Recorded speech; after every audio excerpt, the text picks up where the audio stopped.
All right, before we hit the music, it's the year 2004. You've been hired to direct a 30-second Super Bowl commercial for a real-world product, but you have to use a Star Wars character as the spokesperson.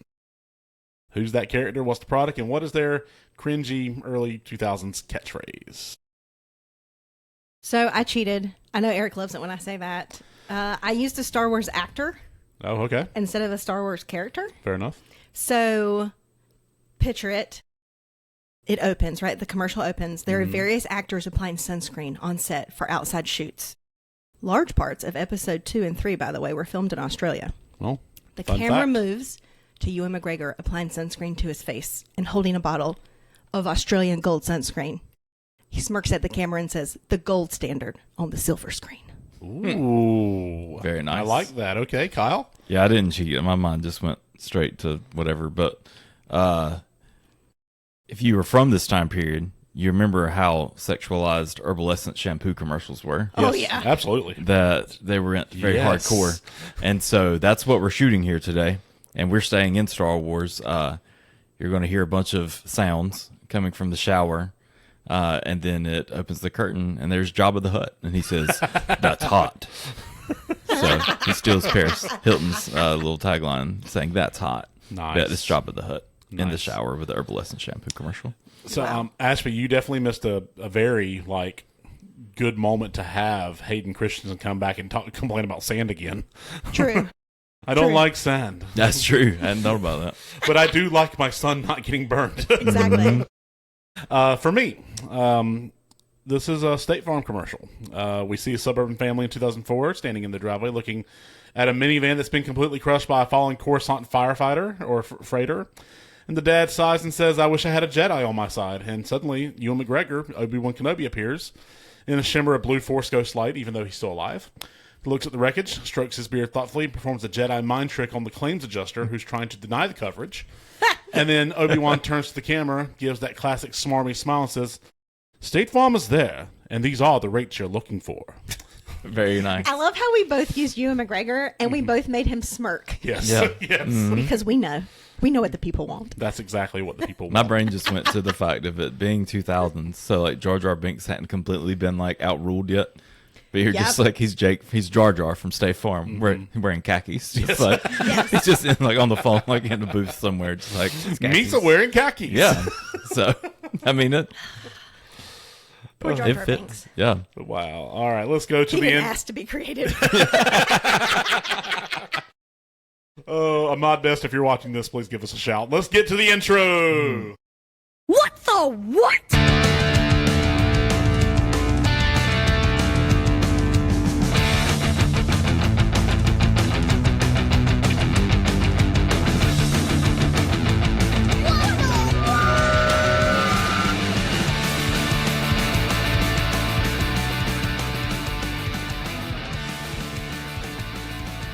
And we are live. Welcome back to the What Variety Show, the only podcast that still checks its pockets for Blockbuster membership cards and treats the year 1999 like it was yesterday. I am your host, Eric, and as always, I am joined by the two people who would definitely be the first to go in a horror movie prologue. Sorry, guys. Ashby and Kyle.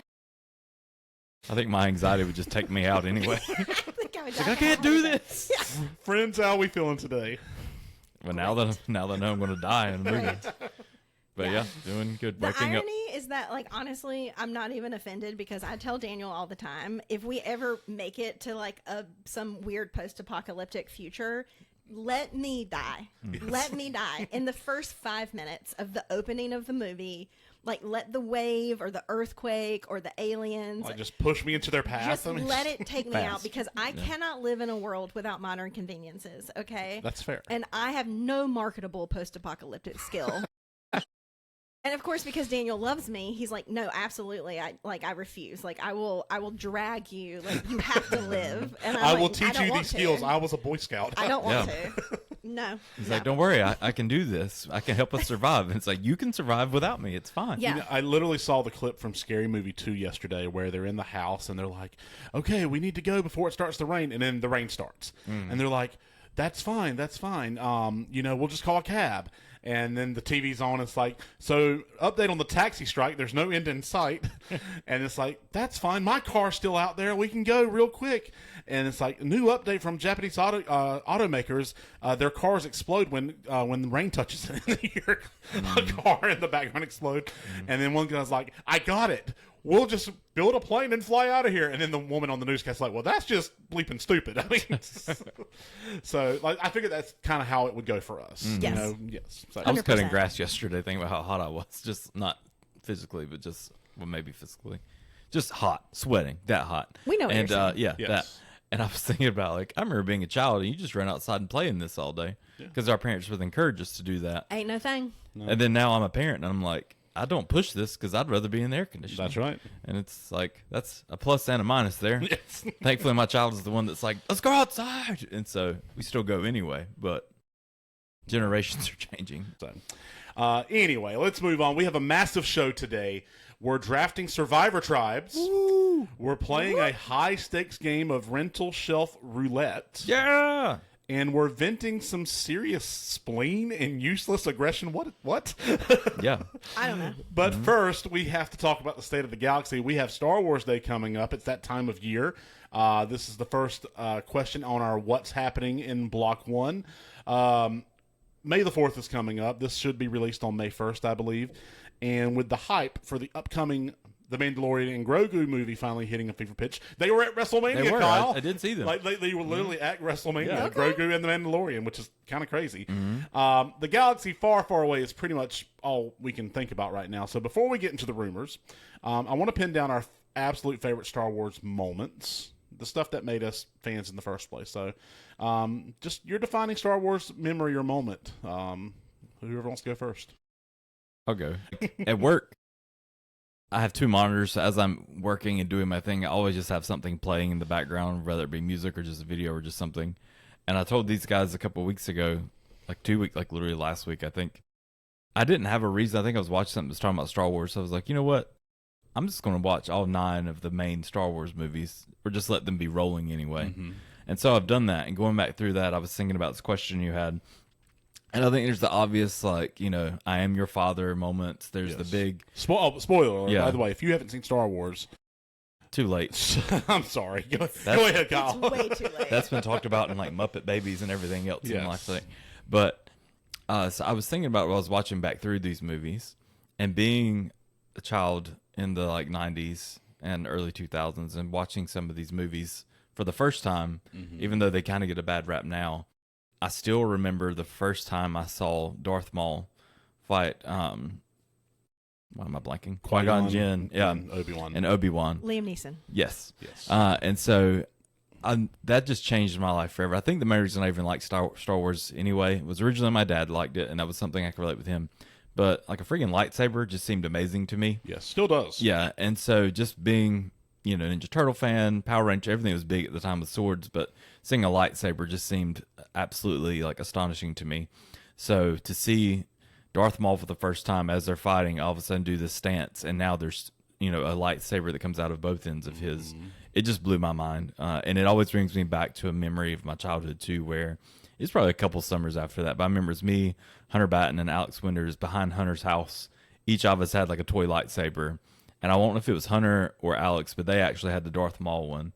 And I just remember the double-ended one, yes. like one. And I just remember like having an amazing afternoon. And we were like teenagers at this point, so it's not like I was a little child, but just for that moment of just time just going away and you're fighting each other, you're in Star Wars in that moment in the back of Hunter's, you know, backyard. And so even as I was rewatching all of these movies again, there's a lot of moments that stand out, and yes, there's a lot of moments that are better from some of the, you know, so-called better movies.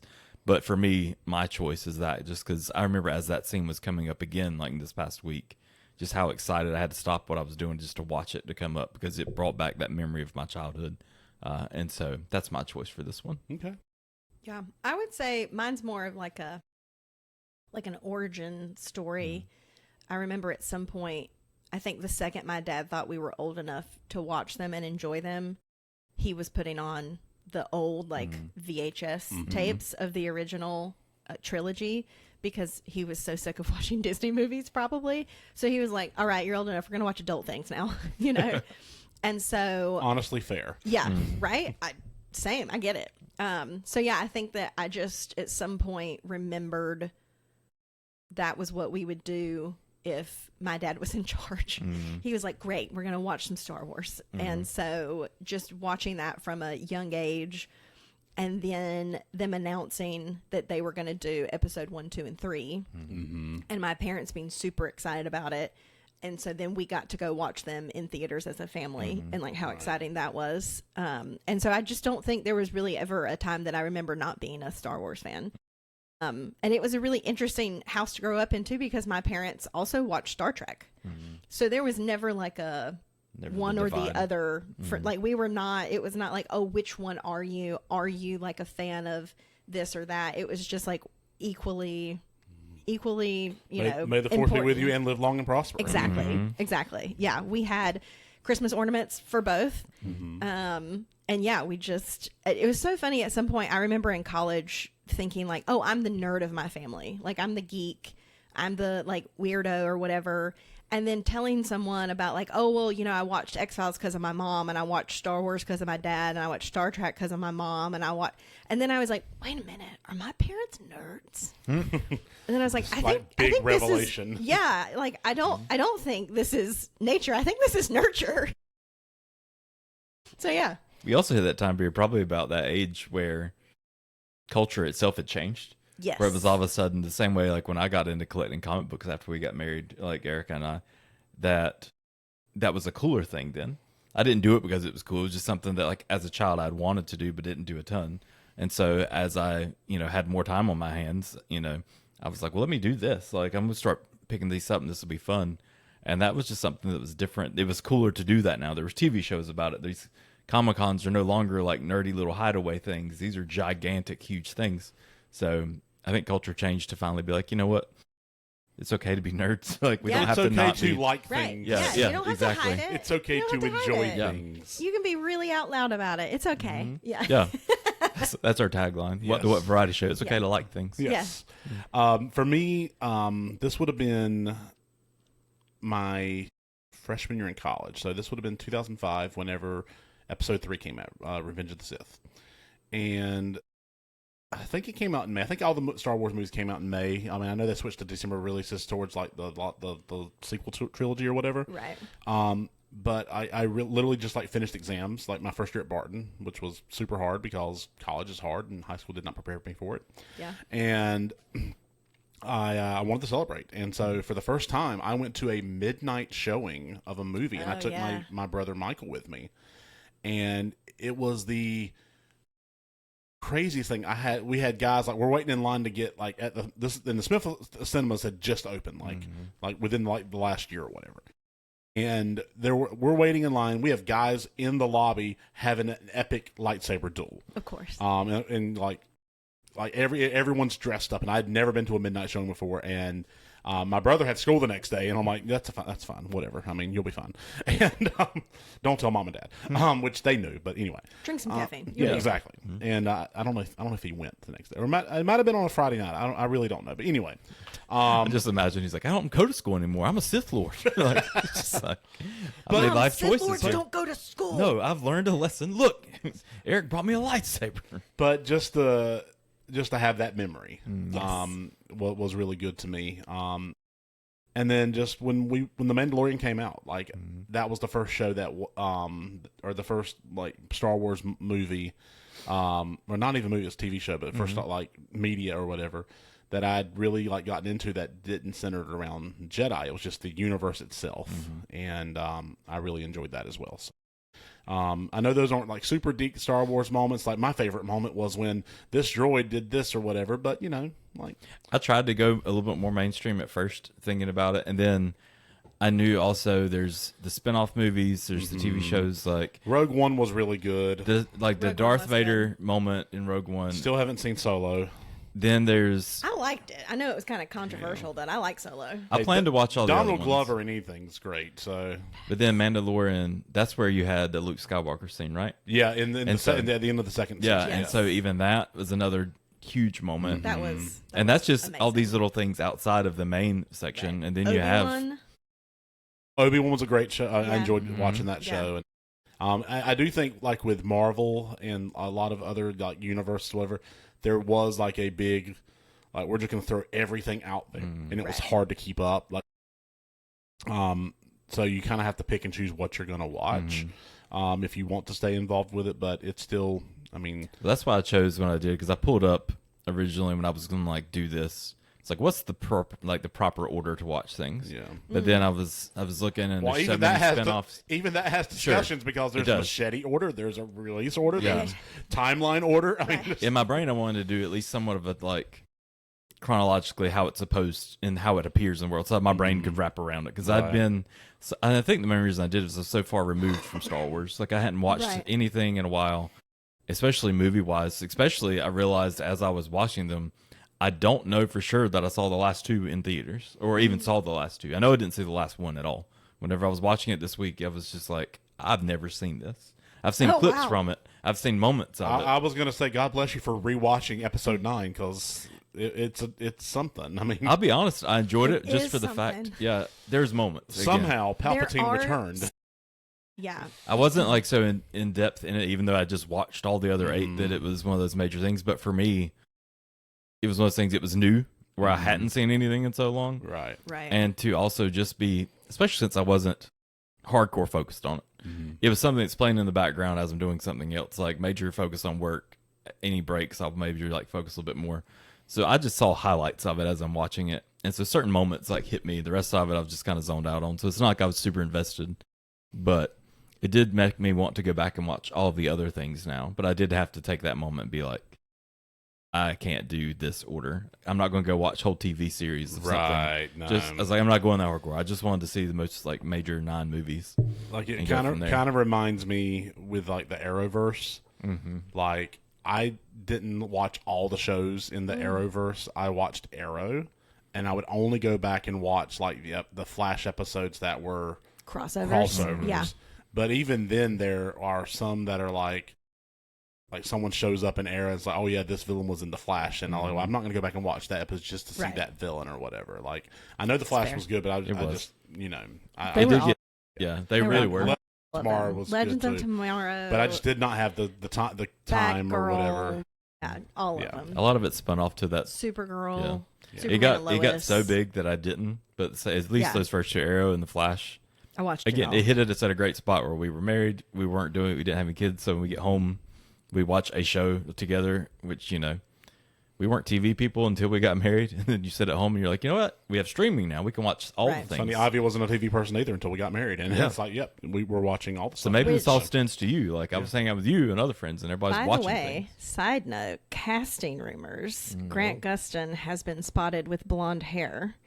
And some people think that James Gunn has cast him as Barry. I hope so. I hope so too. He was wonderful. I really hope so. Yeah, as like OG blonde Flash Barry. I would love that. Yeah. Yeah, that's cool. All right. Well, speaking of, we had Star Wars Day coming up. Speaking of big days, we can't talk about the calendar without acknowledging that the day we're recording, it's April 25th, which is the perfect date. Day. You only need a light jacket. So I had this fun little, how do we commemorate April 25th? I'm like, do we talk about Sandra Bullock? Do we talk about what are the perfect dates? We talk about the days on the calendar. And I said, no. We're going to do all 3. So I literally put our names in a randomizer. It did surprise me when I saw what my category was. And I'm like, okay, we're just going to randomize these topics, and each one of us has a topic. And here's how it came out. Ashby, you're going to be doing your top 3 Sandra Bullock movies. We'll jump in and give our thoughts. Kyle, the romantic. Yeah, this actually works. I'm glad you're going to give us. This does work. Maybe this shines light on me, or people that's booed me on the internet. So you're going to give your top 3 perfect date ideas, and then Eric, the scheduler. This works out great. Yes, this works out perfectly. The top 3 best dates on the calendar, excluding April 25th. Truthfully, I thought you really thought this out. I didn't think it was a randomizer. I was like, that makes perfect sense. It's randomized, and this is how it came out. And I'm like, you know what? We could not have planned this any better. So, Ashby, we'll start with you. Give us your top 3 Sandra Bullock movies in honor of April 25th, the perfect date. Okay. Really easy. Number 1, Speed. Okay. Yes. Number 2, Practical Magic. Okay. Which is getting a sequel. Oh, really? Nice. Yes, it will be out this fall. So, Okay. and everyone came back. Sandra Bullock, Nicole Kidman. It's going to be Erica's amazing. really excited. Nice. I'm super excited. I would put this up there with like when Hocus Pocus Oh, got a okay. second Yes, one. okay, It cool. is. I think it is a typical like witchy woman, hot girl fall. You must watch these movies, and Practical Magic is right at the top. I'd never seen it until Yeah. Erica showed it, and now we watch it every year. So good. Number 3. This might be sort of controversial. Do you guys remember Murder by Numbers?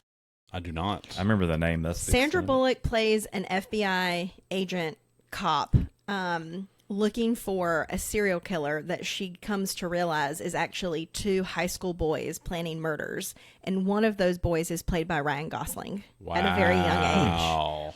And it is is this pre-Remember the Titans or post-Remember the it Titans? might be right after. This has to be like, I didn't look up when this came out. I should have, but it has to be like 05, 06, because I remember watching it high school, maybe early college. Was Ryan Gosling better at committing murders than he was at playing cornerback? Because he was an absolute liability at cornerback. He's creepy. He's creepy. He's good. He's really good. And there's sort of like a pseudo-sexual thing going on between him and Sandra Bullock on his end, not on hers, Right. obviously. And there's also sort of a pseudo-weird thing going on between him and the other boy that he's doing the murders with. Like there's clearly some kind of power dynamic there. Very like oh my gosh, Eric, help the dudes at the end of Scream.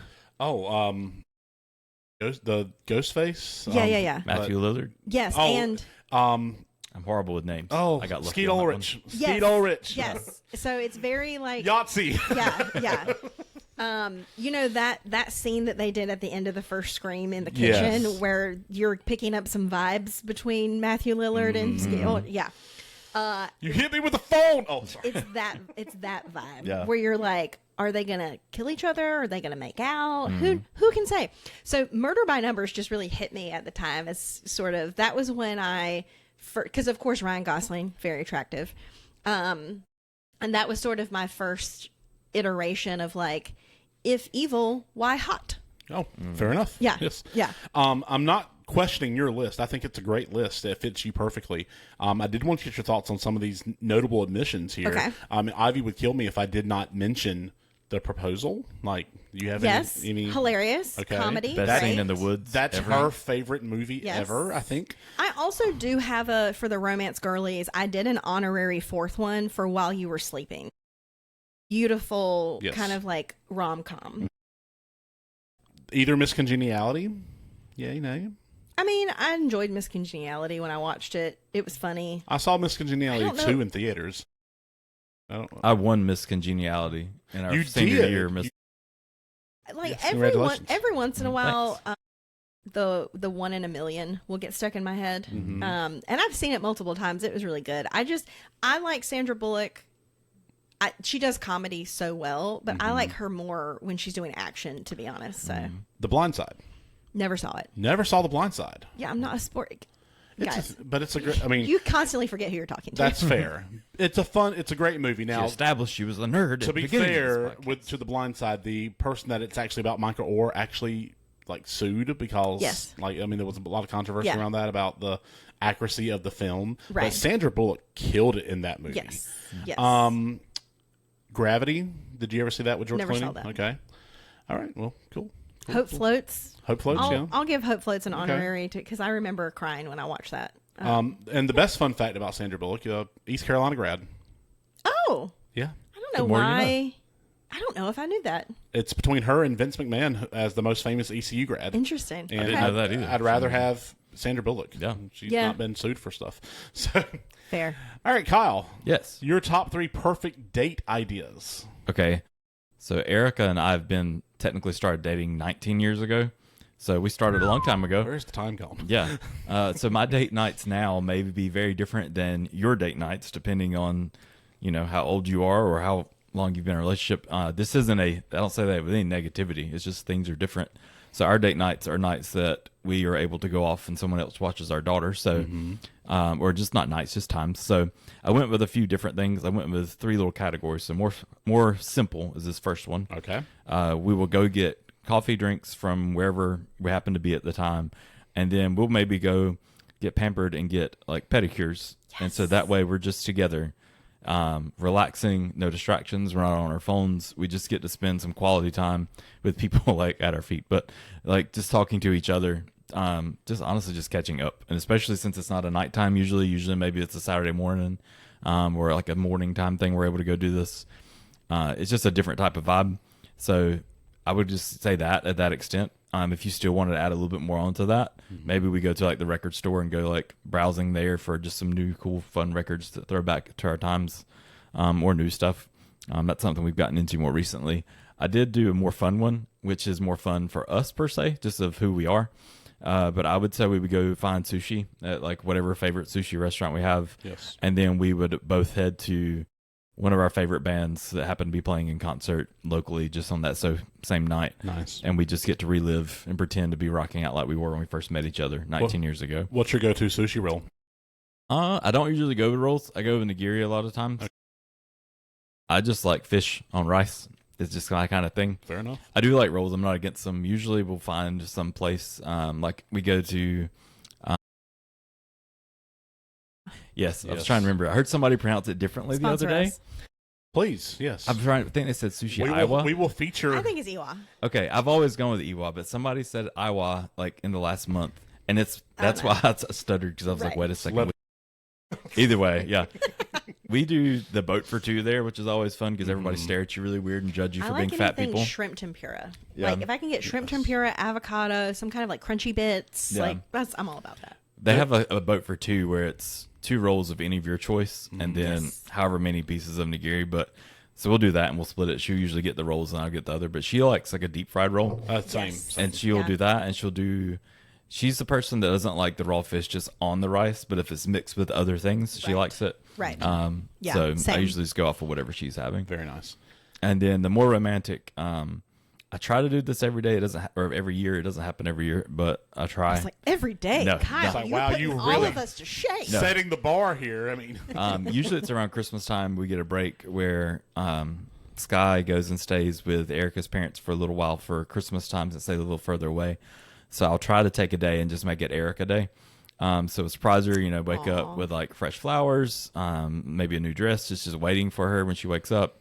Leave a little special notes all around, so she does like a scavenger hunt throughout the day, which takes her through getting like her nails done, getting some new makeup, maybe getting her hair done, whatever. So it's a whole pamper day for her, as she's doing things, and then surprise her by taking her to like favorite steakhouse or somewhere like that for dinner. And then during dinner, surprise her with like, hey, your favorite musical or ballet is in town. We're heading there next. So we can't stay for dessert now because we got to get going because we're running a little late, because we're always running late. And then maybe grab dessert or something later if we're still hungry. But just something fun to just make it all about her for that day. Wow. It's not something you get to do often, and especially, with a child. And I don't say that negatively. I love being a dad. It's the best thing ever. But yeah, but apparently they're just like there all the time. They are. Yeah. Crazy. You don't get to be as romantic. Like you can't just put them in like their little, like it was the last episode of Community where like I can crate my dog. I don't think I can crate a child. No, I think that's it's frowned upon. The last episode of Community, Jeff has this like dream sequence where him and Annie get together, and then a kid comes out of the hallway. He's like, "Okay, go back to your kid space," and it's like, and that's where you live. Yeah. Wow, that's amazing, Kyle. Men, take notes. Take notes, gentlemen. I will say I'll give credit to my dad. I learned from watching. Never a time where he was constantly like, wow, this is what you do. It's just watching him be who he is, as a child especially, that led me down this road in my life. So it's awesome. That's impressive. My husband will tell you that my perfect date is when you give me a book and you leave me alone. And so, like, yes, again, it varies for everybody. So I'm not saying these are the three perfect.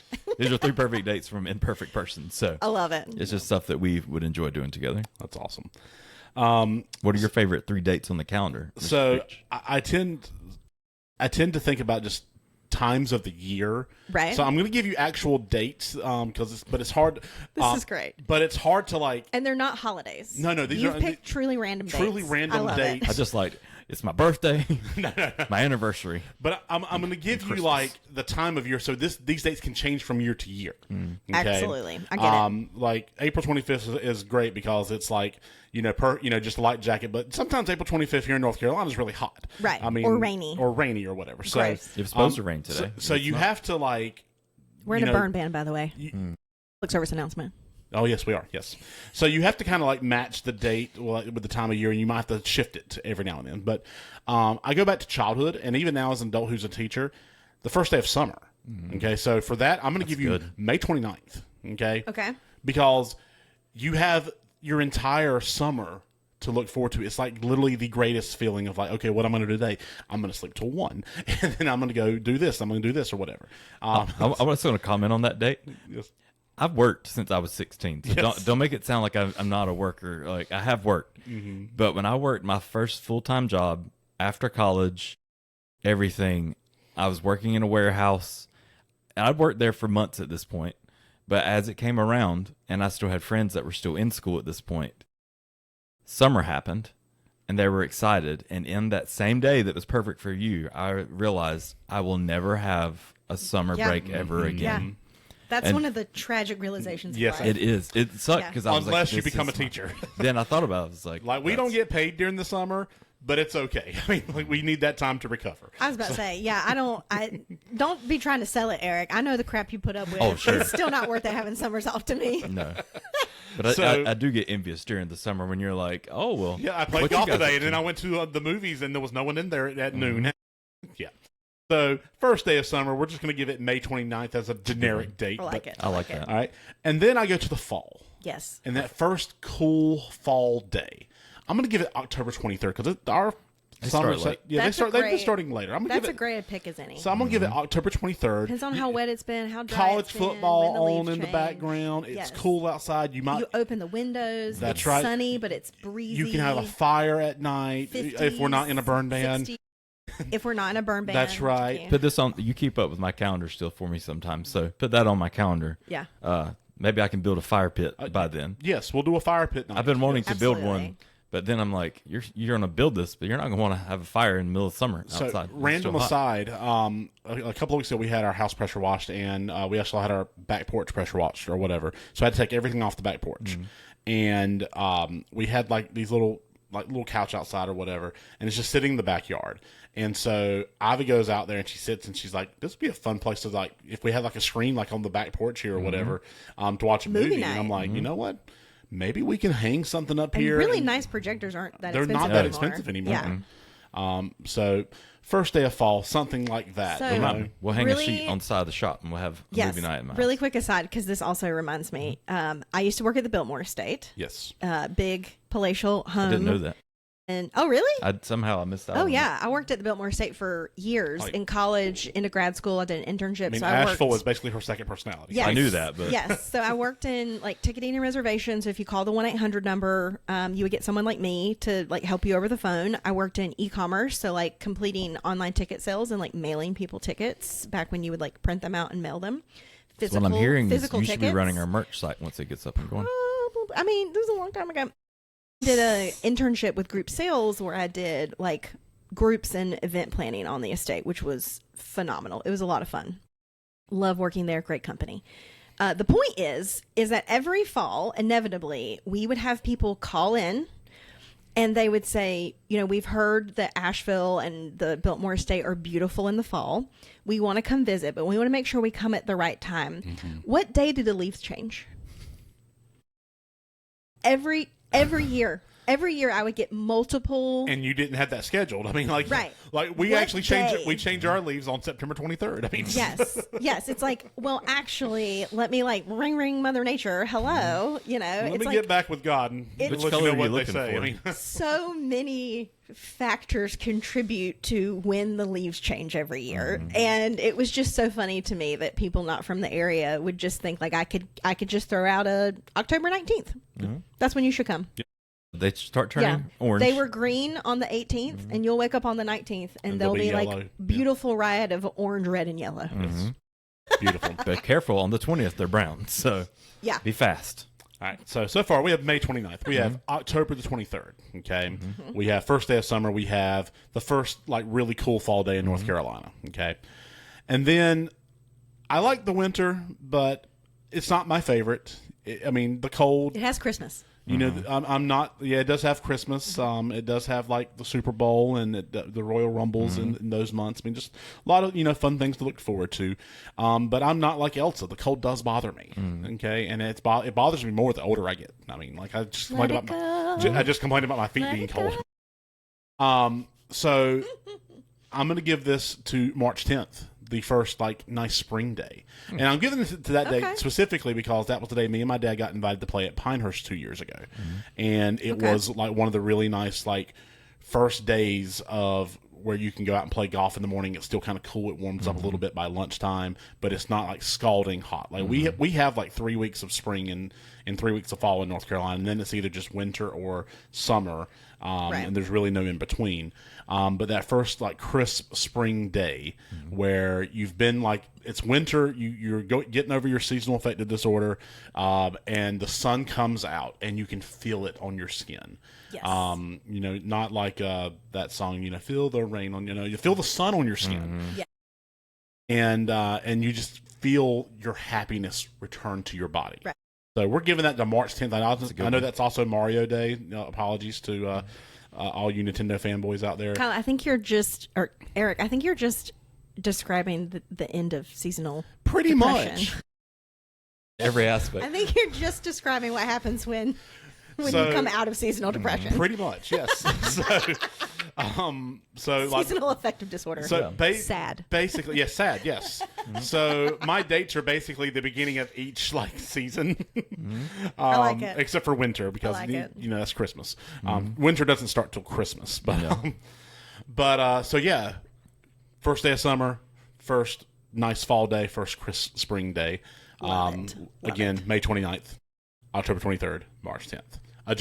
Adjust them as necessary. So, any thoughts from y'all on? I think they're great. Cool. All right. I love it. Well, we've been keeping things pretty light and nostalgic so far, but I think it's time to turn the temperature up a little bit. Ashby, you wanted to open up the archives on a story that's got a lot of heart, a lot of hockey, and a lot of friction. That's a beautiful way to describe it, Eric, and you haven't even seen it. I know. Would you like to give us your breakdown on Heated Rivalry? Oh, gosh.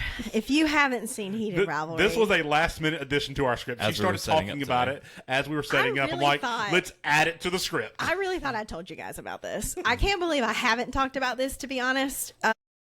It's become my entire personality, to be quite clear. And literally, I was scrolling through my phone at dinner the other night, and Daniel was looking over my shoulder, and he was like, wow, like, so your entire algorithm is just hockey now. And I was like, yeah, hockey and like hot dudes. That's it. Can you sing "Oh Canada" by heart now? I mean, it's a great anthem. Not You'll yet. get there. But I have learned what a power play is.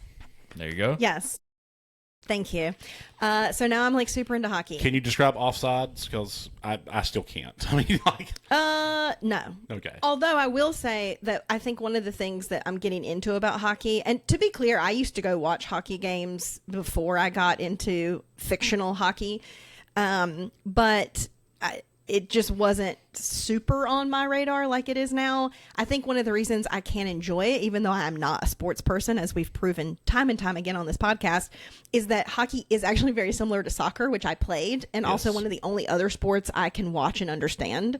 And so I think that helps, like the idea of offsides, the idea of like where you are on the field and like the positions, offense, defense. It's very similar to soccer. The whole thing about like being in the crease and like puck drops and stuff, like it just makes sense to me. I'm still having to learn. It took forever to get used to the idea that hockey is not split into even periods, because in soccer you have halves. Yes. And then in every other sport you have quarters. Right. And so it's wild to me that hockey has 3 periods. And you can't call them thirds. Like, correct. It's just kind of weird. Right. So. It is really weird. And you have two half breaks. times, but, right. but they're, can't call them half they're time. intermissions. Right. Two intermissions. Anyway, so I've gotten really into hockey in general, but it's thanks to Heated Rivalry. So if you've been living under a rock, or like maybe it's just not your thing, which is cool, because it is romance. That's a nice boulder. Yeah, that's a nice boulder. Around Thanksgiving, Christmas, Crave TV, which is a Canadian streaming service, launched a 6-episode show called Heated Rivalry. And it is based on a book that is actually part of a series written by Canadian author Rachel Reed. And the TV show is written, directed, produced by Jacob Tierney, who up until this point has really probably been most known for his work with Letterkenny and Shoresy, which are two sort of Canadian comedy sitcoms that sometimes center around hockey, are very like bro-ish, a lot of bro comedy. But also very like forward thinking, a lot of really smart humor, very, very Canadian.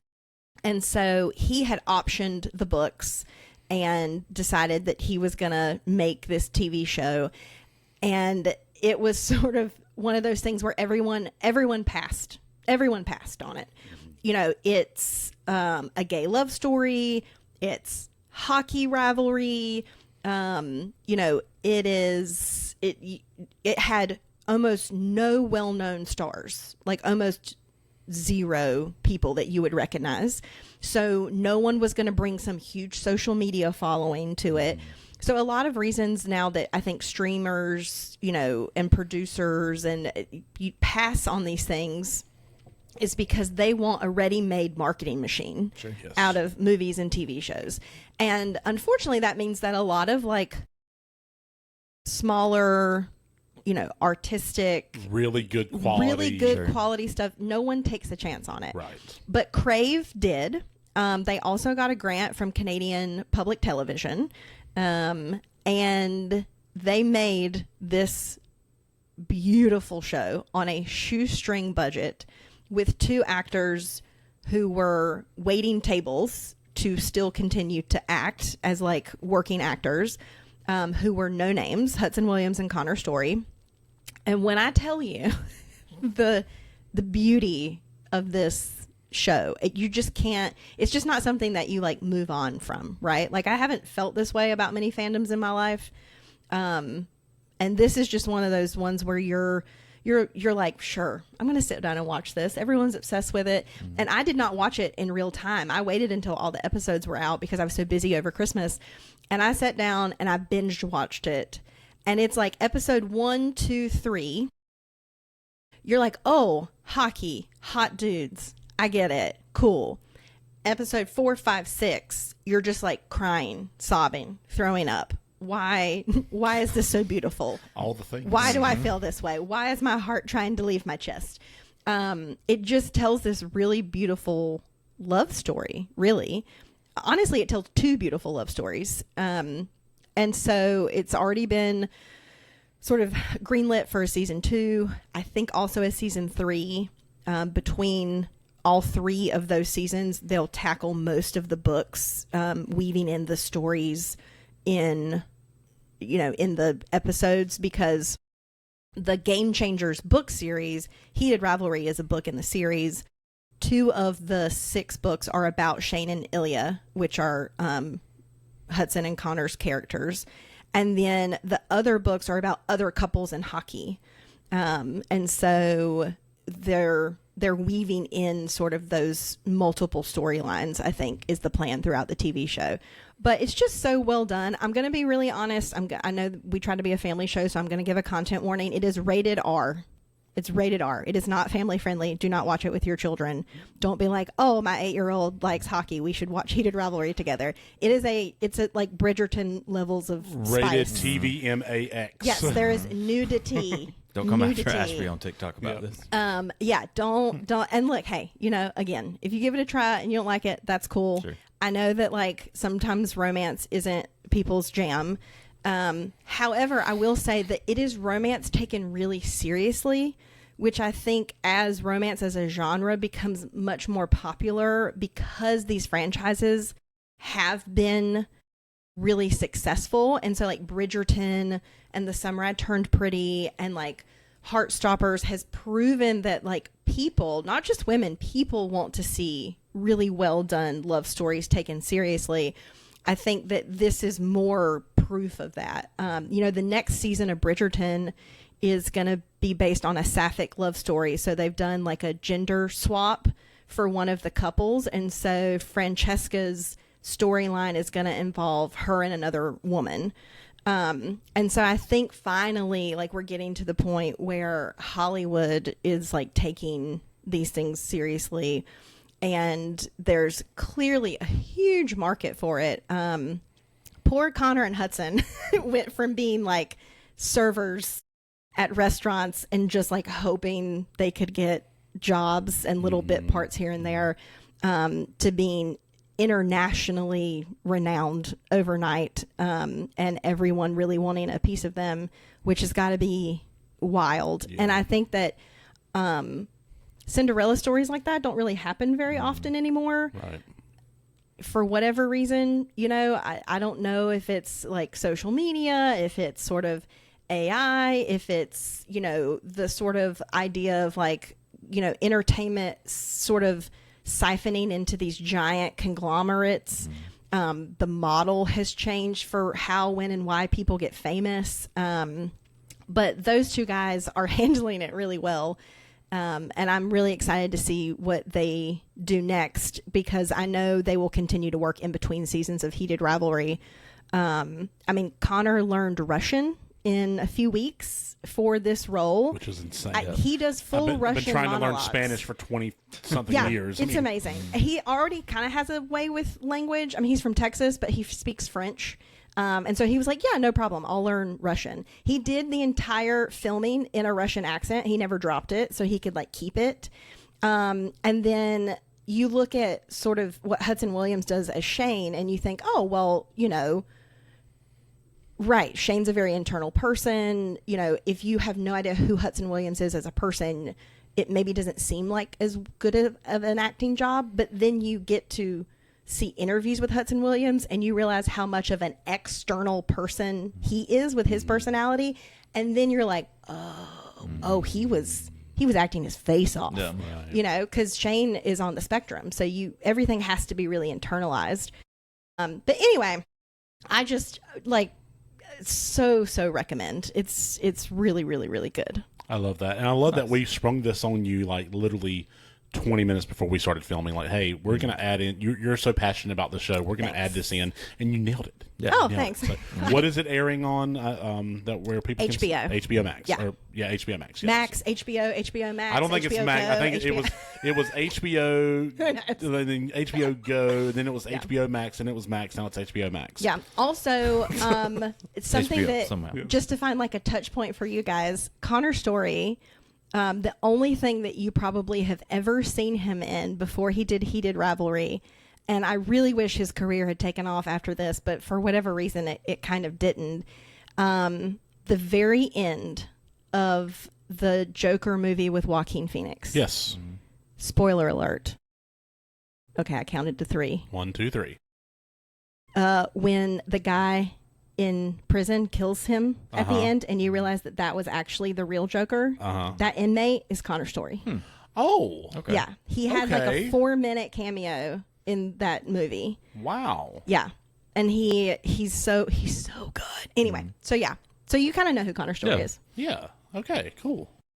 All right. Well, I did not, but now I do. Oh, thank you. Thank you for and thanks for yeah, of course. Like I said, I enjoyed that, and I enjoyed listening to you talk about it, and it's just fun when people are just passionate about things, and I love that story. Like you said, the idea of just two completely unknowns becoming sensations overnight, and it doesn't happen in this day and age because, like you said, studios are just trying to get known IPs, they want to have just guaranteed success, and they don't take chances on things. So I'm glad this worked out. Yeah, and I know we talk a lot about nepotism in Hollywood. I personally don't have a problem with it, but I think it creates less space for the average person who put themselves through acting school or film school to really have a fair shake, to be honest. Yes.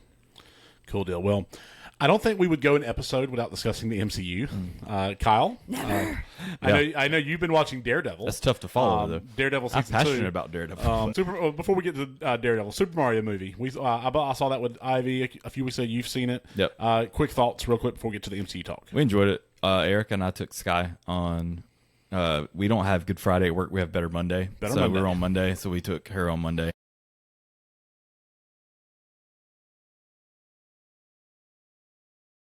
Yeah. I'm not so hard. Like, I enjoy Mario and I played games growing up, but I'm not hardcore. I'm like, this part's not right, or none of that. Like, we just had fun. It I was mean, enjoyed. if you grew up playing Nintendo games, it's a great movie for that. I mean, there's a lot of nostalgia.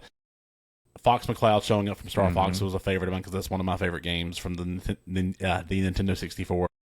I love the little shout outs to like Super Mario Brothers 2, where you have Birdo and Wart and all the enemies from that game, which wasn't originally a Mario game in Japan. It was actually Doki Doki Panic, and then they reskinned it for America because the Mario 2 they released in Japan was deemed too hard for Americans, and it is, by the way. Yeah, it was way too hard. Anyway, but I love that call out or that shout out. I love the. By the way, spoiler alert for all the stuff. If you're listening to this podcast, we are going to spoil anything, so just be aware. I love how they just give a lot of shout outs to little details from all the games. You saw shout outs from Super Mario Odyssey, which was on the Switch, Super Mario Galaxy, which the movie's named after, and then Bowser Jr.'s from Super Mario Sunshine. Just really fun. I just think it's funny that Bowser's like tiny. Yes. Yeah. Yes. Really just super fun movie. And then I'm excited they're setting up for a third movie with the, again, spoiler, at the end of the post-credits, you see Daisy show up. And, hey, maybe Luigi gets a love interest. Yeah. 'Cause, or maybe we get Wario and Waluigi, and Donald Glover as Yoshi is fantastic, hilarious, and he deserves all the Oscars. So. All right, so anyway, the MCU, you've been watching Daredevil Season 2. I have not caught up on any of the stuff, so just give us your thoughts on Daredevil and what we should expect from it. I'm not doing like a ton of spoilers or anything, but I would just say, if you're not watching it, you should, especially if you like Marvel stuff. But I don't know if it was the last episode or the one before we did, but we were talking about how we're kind of ready for Marvel to go back to like a street level version. Right. Instead of all the gigantic things. We say this with the giant movies coming soon, and we're excited. We'll see them. And we will see them. We were excited. We will for actually those. discuss them in just a moment. Yeah, we're excited, but definitely we're hoping for some time in the future to bring it back to a street level a little bit. And right now it's happening. Like, can we just get a villain that's just trying to take over the city and not grounded? Can we go back to being grounded in something? Yes. And that's very much what Daredevil is. Okay. I didn't know a ton about Daredevil growing up. I knew who he was, and that was the extent of it. I didn't know deep lore or anything. When Netflix put out the series, I did watch those. I really enjoyed those. To come to know him, and then even when Disney has picked it up now for the past 2 seasons, I did like how they kept it and spun enough of it from the original, but at the same time, you didn't absolutely have to know all of the backstory. But if you have the time, I recommend going back and watching it. Kingpin is a villain that I really like, at least in the way they've done it in this series, Netflix and Disney, where I knew he was just a big dude. I remembered him from Spider-Man, the animated series, growing up. Big, super, just strong dude. He's a really fat dude, but he's overly powerful, strong, smart guy. But you've seen a lot. I liked how in the first season they really didn't show a whole lot. They showed some, but it wasn't until like the finale you saw like, oh God, he is that horrible of a person, strength-wise, craziness-wise. And then into this, you're seeing similar, but he's the mayor. And so he's using that to do, a lot of things in the background that he shouldn't be able to do. But the main storyline of this, honestly, some of it, without getting super political, but it's following how ICE is right now in America is the same way, where he has a task force that's going after vigilantes or anybody pretty much against them, and just free reign to do with whatever you want to, however you've got to capture them, whatever you've got to do. There's no rules, regulations. You can't stop them pretty much. Right. You see in some outside characters step in, like the governor or other people, and still not quite shutting anything down. Matthew Lillard is in this season as a different character, which has been fun to see him evolve a little bit, because you're only getting glimpses of him. You're seeing him a little bit more now. But it's the same way this whole season. Daredevil, Matt Murdock, is in hiding pretty much because they're after him. Matthew Lillard? Yes. Yeah. He's Is in Daredevil? Yes. He is. I was like, do you mean Matthew Reese? I don't know. Oh. He is in it this season, I think. Okay. From like Scooby-Doo, yeah. guy from Scream. Yeah. Guy I from think Scream. he's like somewhat, I think, CSI type related. I'm gonna be honest. I gotta watch all the Daredevils. I've never seen a single episode. So what I know about Daredevil, I learned from She-Hulk Yes. and his like cameos in some of the other, like I watched all the Agents of S.H.I.E.L.D. I watched, obviously all the Marvel movies in the MCU. So I never even saw the Ben Affleck cursed production of Daredevil. Don't watch that. I really don't waste your time with that. Even understand how his power works. I'm gonna be honest. I don't know. So anything. watch the first season of the Netflix Daredevil, which that's also on Disney Plus now. Okay. They have the rights to that. Okay, so I'm gonna go back. If but for nothing else than to prepare for Spider-Man, I'm Yeah. gonna watch all. How many episodes am I committing to at this point? It's like 13 episodes per season. Okay, and there's 3 seasons. 3 seasons of Daredevil, but then you have Jessica Jones, Luke Yeah, I'm not doing Cage. You should do Jessica Jones. You would like Jessica Jones. And then there's a crossover series called The Defenders, which is like 6 episodes or 8 episodes. I'm not putting all of that onto you. Yeah, don't put. But just the first season of Daredevil. Daredevil explains his powers enough to you realize who he is. behind. And then I really think you would like Jessica Jones, just from Okay. who you are. As a Okay, person. but I don't have to watch like Luke Cage or the Not to the understand Iron everything. Fist No, or no, no, anything no, like no, that. no. Okay. But I do think if you watch the first season of Daredevil, Okay. and then you watch the first season of Jessica Jones, Okay. like Luke Cage gets introduced in the first season of Jessica Jones, Right. you'll want to watch Luke Cage. Okay. There's I only think you would enjoy There's his only too, 2 but, seasons yeah. of Luke Cage, Okay. and there's only 2 seasons of Iron Fist. I mean, that's a lot of stuff. I know. But don't commit to that. Just first season of Daredevil, first season of Jessica Jones, and then just see where you are. Okay. And then also, like, the Punisher is mixed in and all of that, too. He's been in Right. this season as well. And truthfully, he's vanished. Like, he was one of the ones that got arrested, and we haven't seen much of anything hardly since. So there's that question of where he is. We know from the Spider-Man trailer that he is in New York still, at least. We do see Jessica Jones showed up in this last episode, so she's now involved in what's going on. I was a little hesitant to recommend him to Ashby because slight Batman vibes of just things like slightly darker, but the fact the dude's blind, so it's kind of got to be a little dark sometimes. Yeah, Also, it shows literally. Yeah, but I will say too, Eric, time out. You're in timeout for the next 60 seconds. it was talked about a lot in Daredevil in Netflix wise, but there's a scene that goes down in history as being a giant, huge fight scene where it's one long shot, like, and it's huge, major, like hallway, Gotcha. big things. Right. So it was like just masterfully done. But then there's a lot of stuff now that's done in the same way, Right. and you're starting to see a lot of stuff with Fisk where he's just Right. some things have happened now that he's going off the deep end. Like he has no reason to stay, whatever. But there's a lot of stuff with that. There's a lot of stuff with journalism and the new Disney ones where there's the major news outlet. You're also seeing these lower level journalists that are putting stuff out online, and it's making a big impact to the point of them trying to figure out who's putting out some of these things because they may get killed. Who is Froggy? He was Foggy. Froggy Nelson? Foggy Nelson. Foggy Nelson. Fulton from Mighty Ducks, talking about hockey. Okay. But he was Matt Murdock's best friend partner and partner-in-law. Okay, so my only frame of reference for any of this is all of the Matt Foggy fan fiction online. Fair enough. Well, Does that make sense? Makes sense Disney. I get what you're saying. You see Yes. it? You see it? You see what I'm... Okay. And that maybe would push you in because season 1 of the Disney one, literally first scene, Foggy dies. So Spoiler. I spoiler. already knew that. It's okay. But there's a lot of that, and even right now, there's a lot of tie-ins going back and forth talking about Foggy where we haven't for a while. Okay. There's a lot of stuff happening. Beautiful. So either way, I know I just went on talking about little clips here and there, but it's great. Maybe one day between this and all of the catching up I have to do in the Star Wars universe, I still haven't seen the latest episode of The Mandalorian, so I can't watch the movie until I do that. I'm just so behind. I'm going to get there. I'm going to get caught There's up. no rush. It's all on your We just timeline. need all the people to stop making content for like 2 years so we can catch up on But everything. then we'll just I complain just about need something else. someone to pay me full time Yeah. to do To this. just watch- have you a hear job. that? You hear that, folks? Yeah. We need subscribers. Please I mean, subscribe. I love my job, but it does get in the way of my Yes. Please of my like, nerdiness. share, subscribe, so we can have so many subscribers that we get paid to do this, so as we can watch all the stuff. And all that said, too, we know the Spider-Man movie's coming. It's in New York. It's where all this is happening in this movie or the TV show. Right.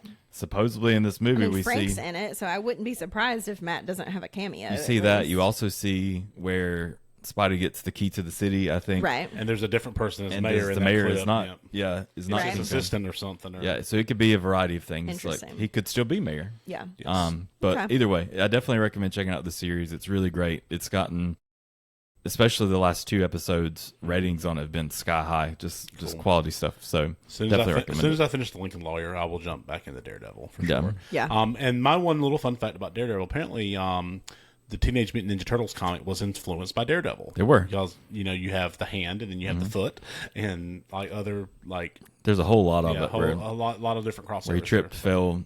The same stuff that caused him to be blind is the same thing, I think, spilt in the thing that turned them into Ninja Turtles. Ninja Turtles. So. There's a lot of that. So Cool deal. All right, well, tying in with the MCU, the Russo brothers took the stage at CinemaCon. Absolute pandemonium. We got the trailer description. Robert Downey Jr. coming out to Sympathy for the Devil as Dr. Doom. Confirmation is December 18th as the 2026 release. I know there was some talk about them moving that date so it wouldn't coincide with Dune. But they have confirmed that December 18th is the day that it's coming out. Dune so can get out of the what way. What was the biggest moment? Hunter's going to be upset with you over that. Like, have y'all watched any of that? No. Well, okay. So I watched the Robert Downey Jr. Russo brothers, Chris Evans, stage video. I have refused, for the most part, unless it sneaks up on me, to read any of the trailer descriptions because I want to react to the actual trailer hitting my eyeballs in real time. And they haven't released it yet, so I've tried really hard to stay away from the play-by-play. Okay. It was also announced that Endgame is going to be re-releasing in September with new footage that's going to tie the movie directly with Doomsday. Yeah. And while we don't normally get into theories and conspiracies, I know you brought something up in our chat earlier this week. Is there any theories you want to give of your own about what these new scenes will be in Endgame that will tie directly? This is my third long sigh of this episode. This is why we only do these once a month now, not every week. I feel like the new title of my autobiography is just going to be called "I'm So Tired." So yeah, I have some thoughts, even without knowing exactly what's in the trailer. Just knowing, at this point, really who is. From an actor standpoint, right? So we pretty much have an idea from a character standpoint of who's going to be on screen. I mean, we have 100 actors listed, so we don't know how much time they're getting, but we have an idea. The bajillion chairs video, as it will now go down in history, I think we have an idea of who's going to appear. What we don't know, which I think is very interesting and why I've tried to stay away from the trailer so I can react in real time when I see it, is I think it's very important to remember what version of those characters we're going to see. Mm-hmm. And so that has always been what is, up until this point, excited me the most. I think why I'm so back in it. We've talked about how I'm back, baby. They sucked me back in. Here I am. I'm excited Just when again. I thought I was out, they pulled me back in. Just when I thought I was done with Marvel. I think that's what's going to be the most interesting about all of this is, because the MCU being what it is and because of comic books being what they are, you get to really have, let's just think about Captain America, right? We know Chris Evans is coming back. He said the only reason that he agreed to come back is because the storyline was too good to turn down. Mm-hmm. So are we getting, from the past clean cut World War II Cap? Are we getting spent an entire full life with Peggy Carter and apparently had a child Cap? Are we getting Nomad Cap? Are we getting Return the Stones Cap? Are we are we getting, guys, let's not get too excited, but what if we got a version of Hydra Cap? Yes. You know what I'm saying? Yes. Evil Cap. Oh my God. Yes. So that's what I'm so excited about, honestly, is there are so many possibilities. But here's the thing, and this is what Eric was alluding to, and why I had a really long sigh, is we have been led to believe that these movies will pick up right after Endgame, which is why they are re-releasing Endgame in theaters. Mm-hmm. If I watched 18,000 TV shows in the interim for phase 4 and 5, just for none of that to matter, I will be furious. I will be furious. So I do think a lot of this will matter because, you've got guys like you got Shang-Chi in it, and that movie came out Right. after Endgame. Right. You're going to have other, like Fantastic Four, Thunderbolts, like all those characters. Right. I mean, we're going to see all that. It's going to be interesting to see how they interlay it, because if this is a direct sequel to Endgame, but it's also, and it's picking up right after Endgame, but it's also going to include the last 5 years. Right. Like, how is that, going to... So I have two thoughts about this. And again, you guys know how I feel about looking at fan theories online. I try to avoid them. Yes. However, so these are my own thoughts. I'm sure they've been talked about already ad nauseum. But one, Cap's going back and returning the stones. Mm-hmm. What does that look like? That's been my main thought in the fact of them bringing it back. I could be completely off, but that was just the main thing that came back, where it's like, if you're going back to Endgame to show us more things, that's the one things we didn't see that a bunch of people had questions about. But it's the same way as like, what butterfly effects does that make with him going and taking things back? Correct. I've always, and there's explanations out there, but the fact of like Black Widow, she had to give her life for that stone to be given. Correct. So I was like, how does that return itself back? Turn back, and there's explanations. I know I'm just vaguely saying, but there's a lot of this that if you go back and show all these things, what all happens that could cause glitches all amongst everything else because of this. So, well, and you also have to make it. I mean, this is like the general movie going audience that's going to go see this as well. So you can't. It cannot be so complicated that a 9-year-old can't follow it. But like in the sense that like you're gonna have to find a way to make sure it's not a tangled knot. It's got to be a straight line. But speaking of tangled knots, the other thing I immediately thought of was, at the end of Loki season 2, Loki is sitting on the throne as like the tree of. Sort of the god of stories, right? Yes. Holding all the timelines together in his hand to keep the multiverse from unraveling. Yes. So between that and the whole, we're going to travel through time and put the stones back. How is this all? So like in my mind, what I'm sort of thinking is that post Endgame, so everything we saw after Endgame, right? Loki, the Marvels, Thunderbolts, all of these TV shows sort of exist in different, like we're actually watching, like they never told us point blank that all of that was happening in the one true timeline. So are what we're seeing different iterations, like different timelines, different universes, which to me would explain why in Thunderbolts, Bucky's a senator for the United States of America. Like, in what world? In an alternate timeline, maybe. No. And so it kind of makes sense where we're sort of seeing maybe these little, like, glitches almost. Yes. Where things don't, like, they look right, but maybe one thing feels off. So, like, I'm wondering how that is going to tie in, maybe. I don't know. My big question about the re-release of Endgame, how that's already a long movie. That's already a 3-hour movie. Right. How long were these scenes that they are adding? Like, I mean, they're obviously going to be critical because they want us to see them. Yeah. But they can't be super, super long, I would think. I mean, they're not going to add 20 more minutes to the movie, are they? I mean... Well, I mean, as long as you tell people up front... are they going to have an intermission? I remember when they did I don't know if it was the director's cut or the theatrical release or whatever they did of Lord of the Rings, where they said, this is going to be a 4-hour movie. Yeah. Just prepare yourselves. Got you. You're making the choice to go see it, so you know ahead of time. I don't know. In the same way, though, they can't just be something that's whole same movie again, and then here's just a different after credit scene, because the whole world will just be too mad. I will riot. So like, I will burn it. They know they can't. So, I mean, that brings me to my next question and my last question. Like, are we going to go see the re-release of Endgame? Oh, absolutely. I would go see it just because. Yeah. Knowing how much I enjoyed it in person anyway, right? It would be a fun thing. It's the same way if it was just coming back in general. It'd be fun to go see it again with friends. You think we can convince Ricky to come back with us? Yeah, he knows the idea this time. You maybe don't tell him how long it is. I still remember happening. I still remember when we watched Infinity War, and that theater was packed, and then it, Thanos is watching over the sunset on on a grateful universe, and then just credits. And then first thing we hear from Ricky is, well, that sucked. Not realizing a whole nother And movie. then I've got like this little kid beside me, like, and he's like Spider-Man's dead. And I'm like, don't worry about it.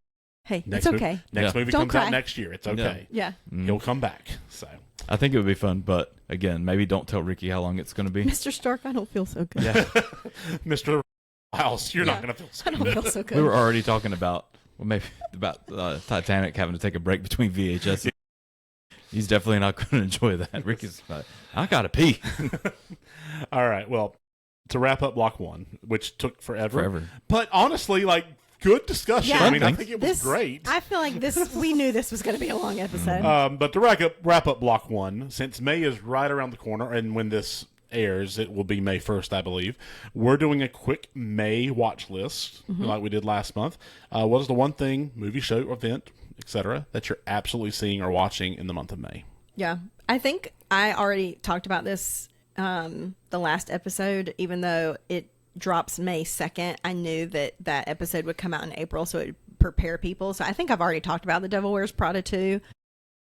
So by the time this episode drops, it will already be out in theaters. Super excited about that. So I do want to talk about, this is going to come out of left field, this month being May, and I don't remember the exact date that it comes out, but there's a movie dropping in theaters called The Sheep Detectives. Yes. Have you seen the trailer Ivy for this? sent me this, and she's like, I'd like to see this. Delightful.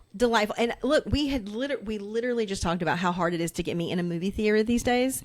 I will be set for this. It is the cutest little murder mystery. Do we have a date for that? A whole host, let me look it up. A whole host of celebrities playing the voices of the sheep.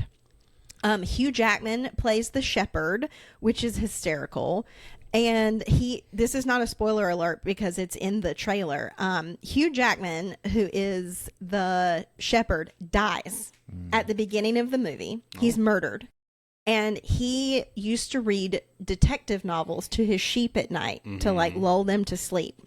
And the sheep decide that they're going to solve his murder. Okay, that's awesome. Yes. I'm in. Yes. 100%. Delightful. I know Ivy sent this to me like a week ago. It's like, hey, we should go see May this. 8th. So it's probably out right now.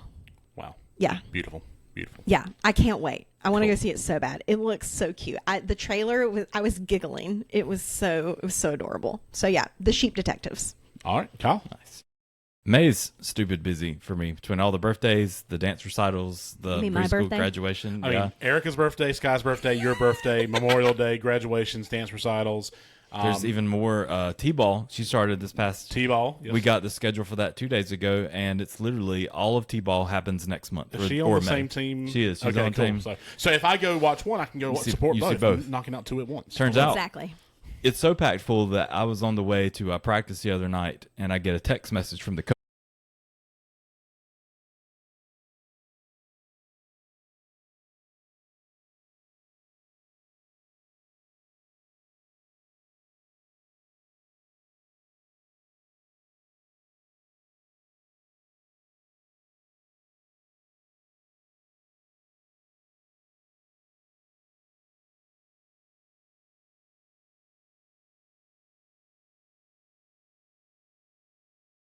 Second one, and Mandalorian and Grogu I want to see at some point. I know Right. I won't make it to the theaters. Luckily, it comes out at the end of May, so you could probably watch it in June. I'm Yeah. just saying the likelihood of me making it to a theater in general. Of course, in June you got Toy Story 5 as well. So I mean, we got to Yeah. make time for all the movies. Yeah. So I can at least take Sky to Kyle's that talking one. about the next 2 to 3 business months. Yeah. He will not be in a theater. No, I mean I'll make it a Toy Story, but just on our own, like Erica and I go into something I don't know. And truthfully, she hasn't followed Mandalorian as much as I have, so Right. it wouldn't make as much sense for her to be able to go. I'll be dragging Ivy to the Mandalorian, I believe. I think she'll just love Grogu, Sure. and, Yeah. and that'll be fine. Yeah. For me, and this you'll see while we were doing our second block, the way we're doing it, but it's Survivor 50 in the Hands of the Fans finale is coming out in May. We're watching episodes weekly. I've got mixed feelings about the season. Just 24 cast members, which is the most they've ever had. Okay. There's been a lot of twists, which apparently the fans voted on. I still want to see the results of this fan voting because some of these twists we did not ask for. Like, we did not need a 45-minute segment dedicated to Zach Brown in an episode of Survivor. And then the Jimmy Fallon twist on this past week's episode literally sent home one of my favorite contestants. And so not happy with Jimmy Fallon either. And I also find it weird that they have an idol named after Billie Eilish, but she has not commented on Survivor at all. So like, what is the point of that? Interesting. So, and then apparently Mr. Beast shows up in the next episode, which I am kind of looking forward to. But North Carolina represent. Yes. To be fair, like Mr. Beast on Beast Games on Amazon this season, like earlier. Filmed in North Carolina. No, he filmed it on Survivor. They did an entire episode. Sorry, Beast Games is filmed in North Carolina. Yes. Yeah. But they did an entire episode on the island of Survivor with the Survivor Jeff host. Probst, yep. Like, yes, it was a big ordeal. So the whole episode's dedicated to that. So, so I am, like I said, but I'm loving watching a lot of my favorites. These were all 24 returning players. So people we've watched. We had 12 from the before COVID era, and then 12 from this past 5 years. And it's a really good group of players. I'm really enjoying it, and I really, as much as I am nitpicking over some of the things I wish they hadn't done, I wish they would just let the game speak for itself and not try to keep bringing in so many twists and turns. It's still Survivor, and for the most part, there are some notable exceptions, but for the most part, even a not so great season of Survivor is still pretty good television. I think she won her season from one of the very first seasons of Survivor. Tina Wesson from season 2, the Australian That was Outback. my high school youth pastor's wife's aunt. Okay, nice. Yeah, fun story. That is a fun story. She actually returned on season 8 and season 27. So. Okay. And she finished 4th in season 27. Nice. She was voted out first in season 8. That was All-Star season, and they were like all the people who were on there who weren't former winners.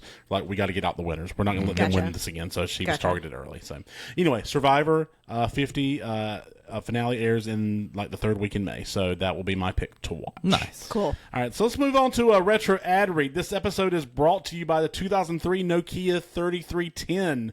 Tired of your phone screen actually surviving a drop? Neither are we. With a battery life that lasts until the heat death of the universe and a version of Snake that will consume your entire social life, it's the only brick you'll ever need in your pocket. Nokia, connecting people, mostly through incredibly loud polyphonic ringtones. So, Block 2. The Survivor Tribe Draft. We're heading to the island. We are going to be drafting the ultimate 6-person Survivor tribes. We're each drafting 6 people using fictional characters. We do have one rule, the franchise rule. Once a character is taken from that world for your team, like Star Wars or the Avengers, then that entire franchise is locked. Fair. So you cannot draft. I mean, I hate it, but fair. Yeah. That made it really hard. Well, but here's the thing. Any fictional, fiction No, has millions of characters. Yeah, so, I know. So no double dipping. I find myself that the world was my oyster. I was like, I could literally pick anybody. Yes. You do have slots that you have to slot your draft pick in. The slots are Strength, Puzzle Master, Social Player, Tribe Leader, Survivalist, and Wild Card. Yeah. So I feel so strongly about my choices. I didn't pick a lot of alternatives. Nice. Yeah. And this is not a rule necessarily. I should have added this as a rule, but it's not. But typically, Survivor tribes are split into equal number of men and women. Okay. So I'm going to try to be following that rule, but it's not necessarily a hard rule for you to follow. I did that anyway in the name of feminism. So. Okay, but perfect. So the draft order, I know Ashby went first last draft we did. Yeah. Kyle, you're going first this time. Alrighty. And then I'll be going second, and Ashby, you'll Kyle be in going the third. middle. Eric's in the middle, actually. Kyle's in Yeah, the but Kyle's always in the physically middle, in so the he middle. doesn't get to go first a lot. So I like that. So, you're going first, Kyle. Just in the interest of time, by the way, I'm going to try to speed run this. I'm not going to do a lot of exposition. I don't have big reasons behind my people. Yeah, I think it speaks for itself. Absolutely. Just make your pick. Let us know what spot they go in there. Just, short little whatever, and then we'll move on. I will say before, a little short, knowing I had first pick made this really hard because there's 2 people I want to choose for 2 things. One, I don't think you're going to choose, but you may choose somebody in their universe which takes them away from me. But the other, you may choose this person. Right. And you may not. But I'm going to go with them anyway. Okay. Who's first? My social player. All right. Ted Lasso. Yes, I knew you were going to choose him. Literally, I have 2 people listed under my social player tier, and Ted Lasso was my first option. I knew my second choice was literally, there's a believe sign behind your head. I mean, if you move a little bit over. Another reason that I really thought a second ago is like, I think he is going Ted Lasso is because you said, well, it can be anybody in the universe as you glance past me to knowing that's behind me. That wasn't the reason I glanced back there, but I'm just happened to look. I'm looking at all the Ted Lasso books on my shelf. Yeah, I just think social player. Oh, you couldn't ask for good one. Great team player. This great is why everything. This is why I like doing drafts because you know especially you can take each other like with our music draft. It was great because we all picked different things and we never. But this is where we're gonna threaten each other. So this has some potential for way more overlap than the music. Yeah. Yep. So Ted Lasso, number one, very social player. Everyone's gonna love him and. What I'm going to do after we're done with this, and this will be something I don't know if we'll do an update or maybe we will next episode, but I'm going to put in everyone's picks, and I'm just going to have ChatGPT or Gemini simulate a season of Survivor to see who ends up winning. Okay. Nice. So just a heads up on that. So Ted Lasso, number one. I have the second pick. I don't know that Ted would have been my first pick overall, but he was definitely on my list, and he was going to be one of my okay, I got you type. I'm going to shy away from Puzzle Master because I have like 4 people there. I'm going to jump into my survivalist category, and I'm going to pick Katniss Everdeen as my pick for the survivalist. Okay. So was she on your list, or was that? She was my number one. Okay. I have a second. Hopefully, you guys don't take that. I have a second too. So, but she, Katniss Everdeen, literally survived the Hunger Games twice. So knows how to take care of herself. Yeah. So. Ashby, you're up for 2 picks. I think I'm just going to go in order. Oh, cool. She feels strong about it. I feel pretty good. I feel pretty good about it. Okay. Strength. Mm-hmm. We're going to go with He-Man from Masters of the Universe. Nice. Great choice. Great pick. Kind of didn't see that coming. However, he's been top of mind because there is a Masters of the Universe movie dropping soon. Very nice. With Nick Galatizan, who I've talked about with Red, White, and Royal Blue, as He-Man. Or Prince Adam. So I've been thinking about it lately, and I was like, kind of like, it came out of a toy franchise. I feel like maybe not a lot of people were even looking for a Masters of the Universe movie, but so they dropped the trailer recently, the full trailer, and it actually looks really good. So plus, there's a huge following out there. Yes, yeah. So I'm excited about it. Puzzle Master. Okay. Sherlock Holmes. Sherlock was on my list too. Yes, so that was very good. And I almost went with Sherlock Holmes, but I have 3 other people, and so if I lose one of them, I'm fine because I can only pick one for that slot anyway. That's right. But Sherlock Holmes is going to be the master, puzzle master, but socially, how is he going to fit in with the group? And I love that dynamic. So yes, very good picks for Puzzle Master. So, so since you've went strength, I still have. It's back to you. So since you went strength, I still have 2 people that I'm considering for strength on my board. So I'm going to just, maybe Kyle will leave one of them for me. I'm going to go to Tribe Leader. Okay. And I'm going to go with someone who led a revolution for the entire galaxy.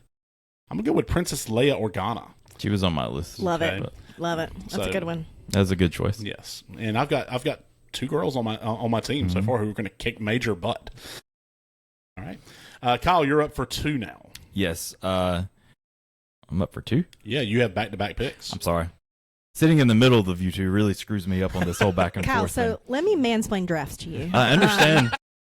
Here's it's just how it works. It's how it's I'm sitting here, looking at you 2, wait. So whose turn? Great. That's a good choice.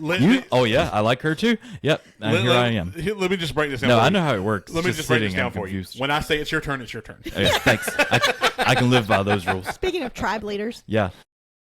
I would be voted off second, by the way. Just This one I'm going to go ahead and get. I don't know if y'all choose anybody from this world, but Puzzle Master, I'm going Batman. Yep. The Greatest Detective. I knew none of you would choose Batman, but I didn't know if you would end up choosing Superman or something. How dare you, Kyle? I'm a huge Batman fan. No. I'm not that dumb. But I may not understand lines, but I know you don't like Batman. So we'll go with him, Greatest Detective. I think he'll fit great in that role. It's weird because I have a tribe leader, and I can go with the obvious, and that would mess you guys up if you want anybody else in that universe. Mm-hmm. But I think I'm going to go completely off the grid and go Optimus Prime. Ooh. Oh, okay. I'm going to find somebody different than the more obvious choice. So if he can leave the Transformers, he can lead Ted Lasso and Batman. I like it. So, Batman universe is cut off, is what I'm. You know, Yep. DC. Okay. Well, then I'm going to go ahead and cut off Marvel. Wait. Oh no, has Marvel been picked? No, it's back to you again. It's back Sorry. to me. Again, my turn. Yep. Ashby's over here, but it's not her turn. I'm going to draft my strength person now, and I'm going to grab Thor. Oh, Okay. good choice. You know, he's literally like the god of thunder. I mean, he can help start fire that way. I mean, I'm assuming he comes with the, you know, Mjolnir, his hammer or his axe or whatever.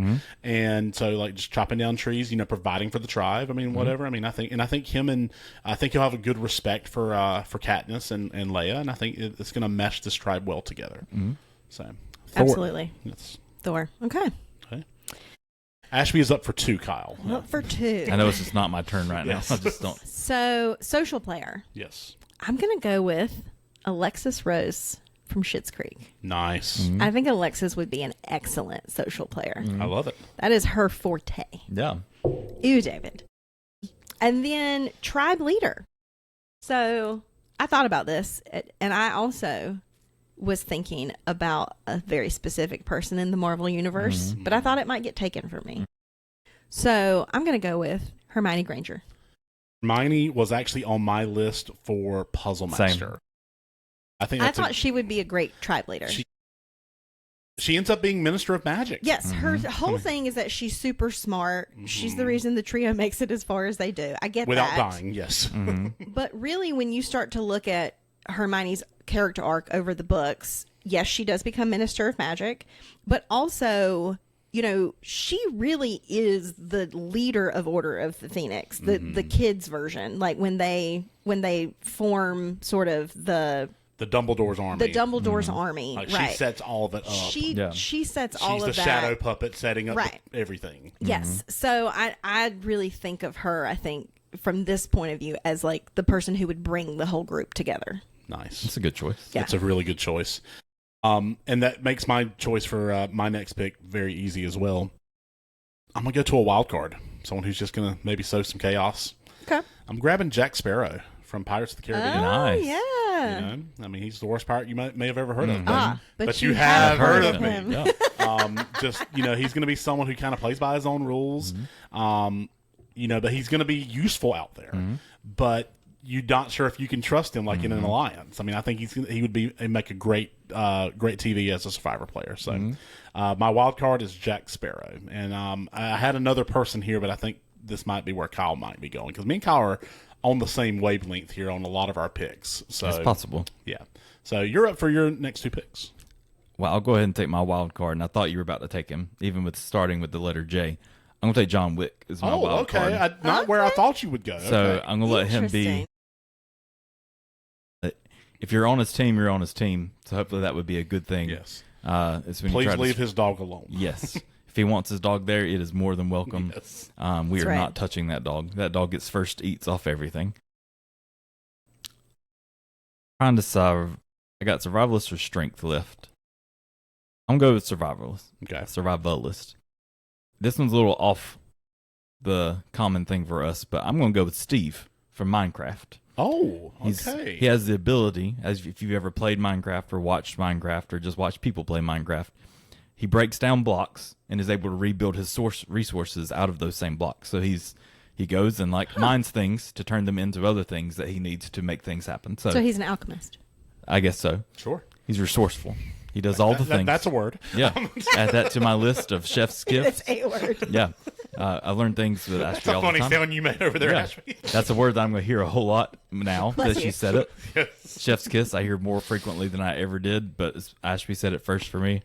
And then there's another one, but I can't remember what it is. But either way, if you don't know who he is, it's a little bit harder to understand. But yeah, if you watch anything, the whole point of Minecraft is him going around breaking down things, getting resources, and rebuilding new things out of those. So that's literally his entire purpose of being. So Gotcha. like he's my it. choice. I So like it. you have strength left for your last do. pick. You've got 2 picks left. But what categories do you have left? I have survivalist and wild card left. Okay. So I've picked both of those. So I have social player and puzzle master left. I'm going to go ahead and grab my social player. And this is going to be a little weird in terms of, I don't know how people may think that they're going to mesh with everyone, but when you think of social circles and who can like run a hierarchy of social circles well, my mind goes to Regina George. Oh wow. She had that entire school on lock. That's true. And she had people fawning over her, like literally like confessionals. Regina George is flawless. Like those could be repasted into Survivor. You know, Regina George just punched me in the face. It was awesome. It was like, awesome. Who is going to vote her out? I mean, like, True. So the social player aspect, it's kind of the opposite of Ted Lasso. I mean, I'll give you that. But I figured I needed to have one of the two extremes. I'm going to go with Regina George as my social player here. Okay. And I'm going to save my Puzzle Master for the last slot, who also might be kind of a villain. So Okay. You got an interesting pot of people like stirring over there. Like, yes. I do too. They're either gonna I'm turn here on- for good television. Yeah, they're either going to really turn on themselves. I'm just hoping the team like works together here, but no. Okay, so survivalist. I'm going to go with, and you guys are not going to know who this is. I'm going to have to explain it. Oh, no. I'm going to go with Coulter Shaw. Okay. Please explain who Coulter Shaw is. Coulter Shaw is a character in a TV show on CBS called Tracker. It's in season 2. They're already confirmed for season 3. Played by... Oh no, Ashby. Don't let your IMDb brain let you down now. By Justin Hartley. Oh, yeah. Okay. Yeah. Okay. Yes, of Smallville. He was Arrow before Arrow was Arrow. Yep. He was also on a lot of other things. But it is based on a book series by Jeffrey Deaver. And it's basically Coulter Shaw was raised by a survivalist father and was taught how to hunt, track, survive in the wilderness. And his father died under mysterious circumstances. And now he's an adult who lives out of an Airstream and travels around the country. And his entire job, how he makes money, is he finds people. So he's a rewardist.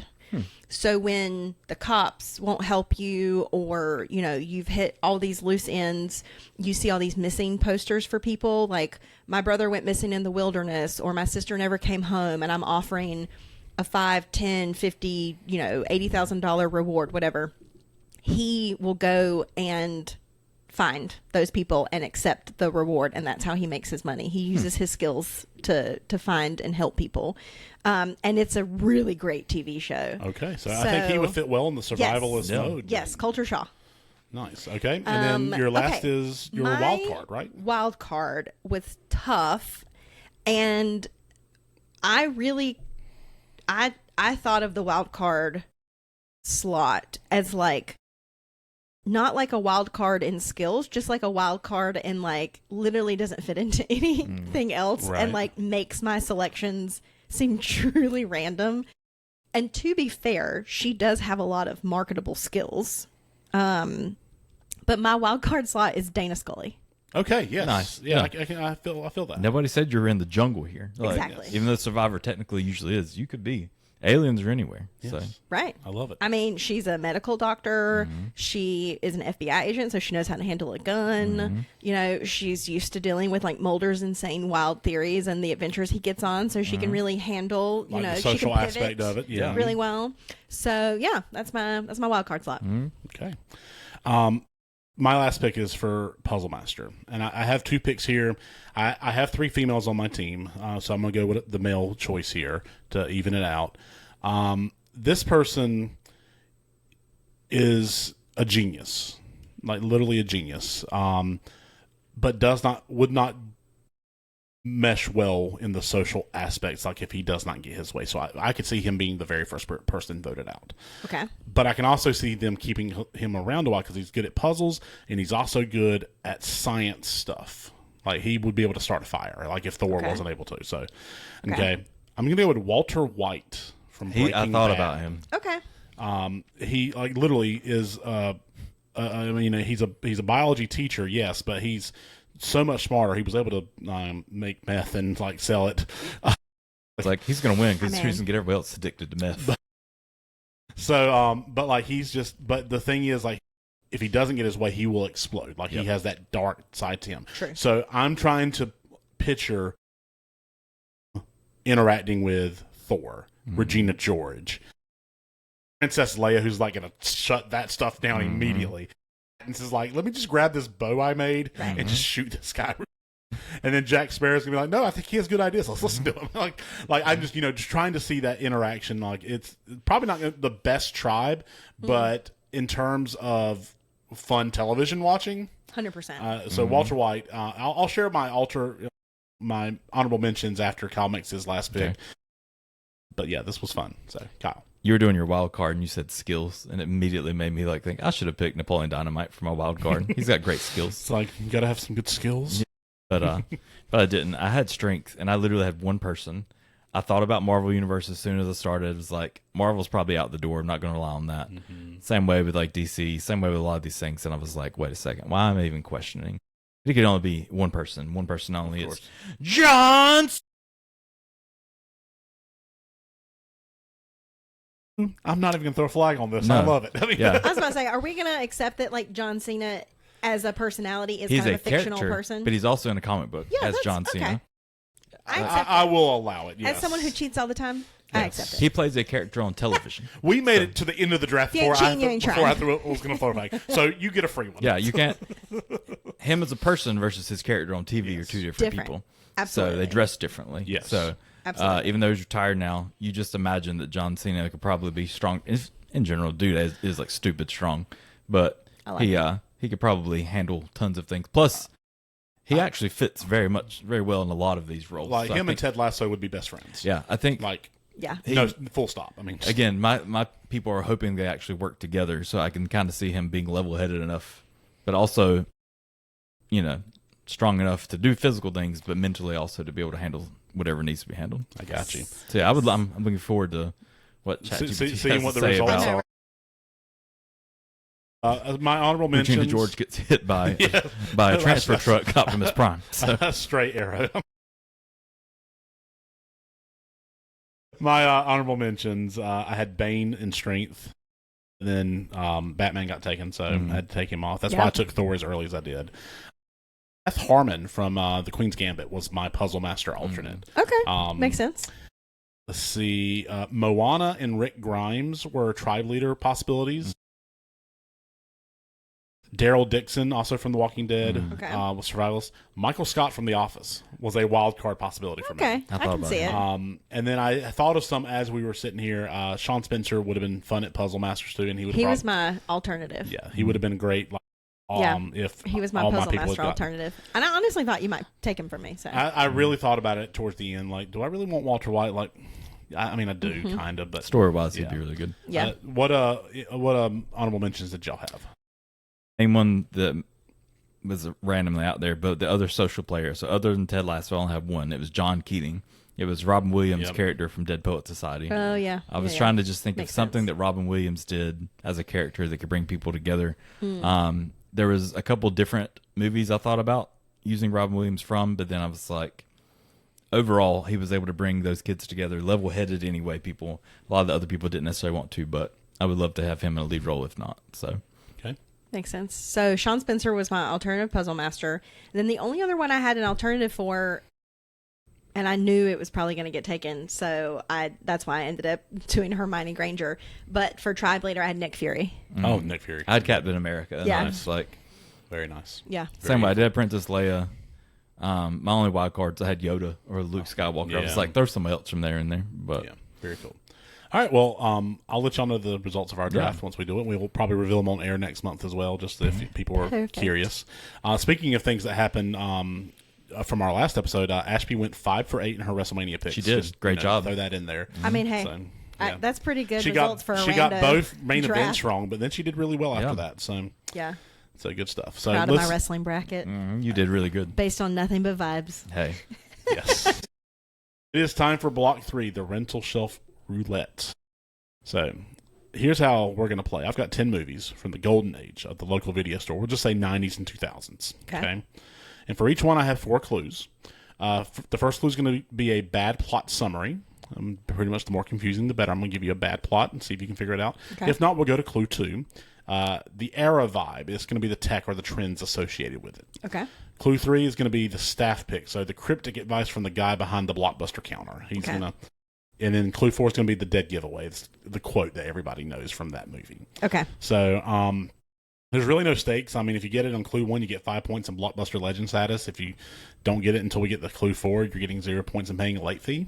But this is like whose line is it anyway? The points don't matter. I just imagine it's the little golf tee game that's a Cracker Barrel. It's like you're an ignoramus if you don't win. Yeah, yeah. If we get the clue 4, you're gonna have to apologize to the listeners for your lack of culture. That's fair. These are all movies that I think you will definitely know. Okay. And I did try these on some people who earlier this week, and most of them got it at the end of clue 1 or clue 2. I don't think I ever made it. There was one movie I had to make it all the way to clue 4, and none of them had seen the movie. But I think at least one of you will have. Okay. So, and for those listening at home, play along. See if you can beat these two before they start guessing random titles from the 99-cent bin. So, are y'all ready? Are we competing or working together? Yeah. What do y'all want to do? Compete. We'll compete first. You just shout out your answer when you know it. What you got? What noise are you making? Does it? Okay. That'll be my noise. She's gonna shout it out. Mm-hmm. Well, just okay. Deafen everyone. But if we both shout it, then it won't matter. Like it's tag, so we got to make a noise. The points already don't matter. First clue. Wear sunglasses indoors to fight. The Matrix. Was she supposed to make her noise? She was. I'll give it to her. I can't just be like.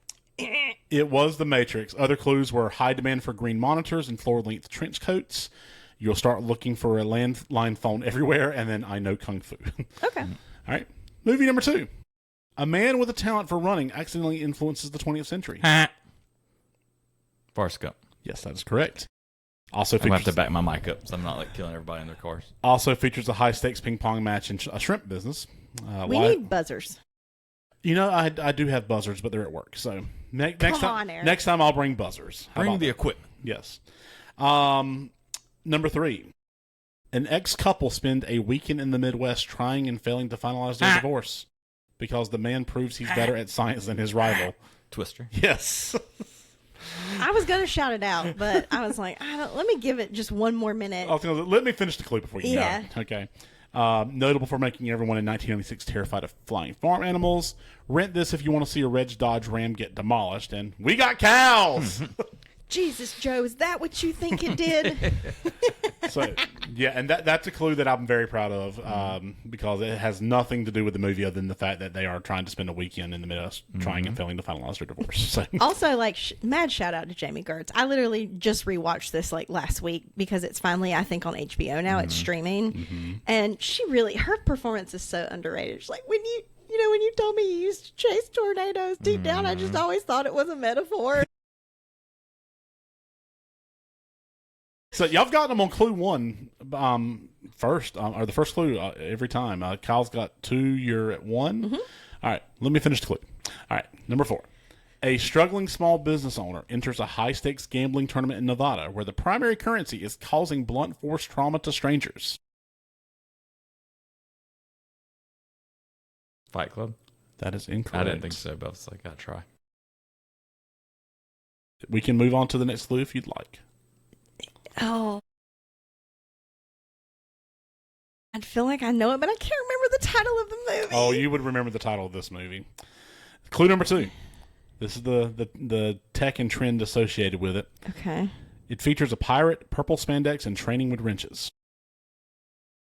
I've already lost though, right? Because I've already guessed. Unless you want to give it a shot. No, you're good. Dodgeball. It is Dodgeball. Okay. I was like, Yes. I have no idea, actually. I thought it was Counters Oh, yeah, Counters. with Kevin Spacey? Yes. Okay. Yes. The Vegas thing threw me off. Yes. So Kyle's up 3-1. Clue number 1 for the next movie. NASA decides it's easier to teach oil drillers how to be astronauts. Armageddon. That is correct. And the next clues feature Aerosmith, pretty much. Gotcha. Number 6. An engaged woman uses a catastrophic maritime disaster as an excuse to ghost her fiancé.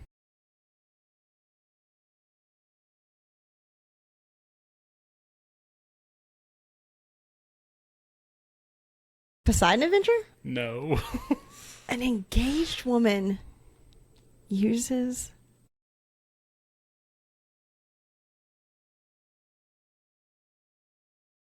Oh, I was thinking of like a modern.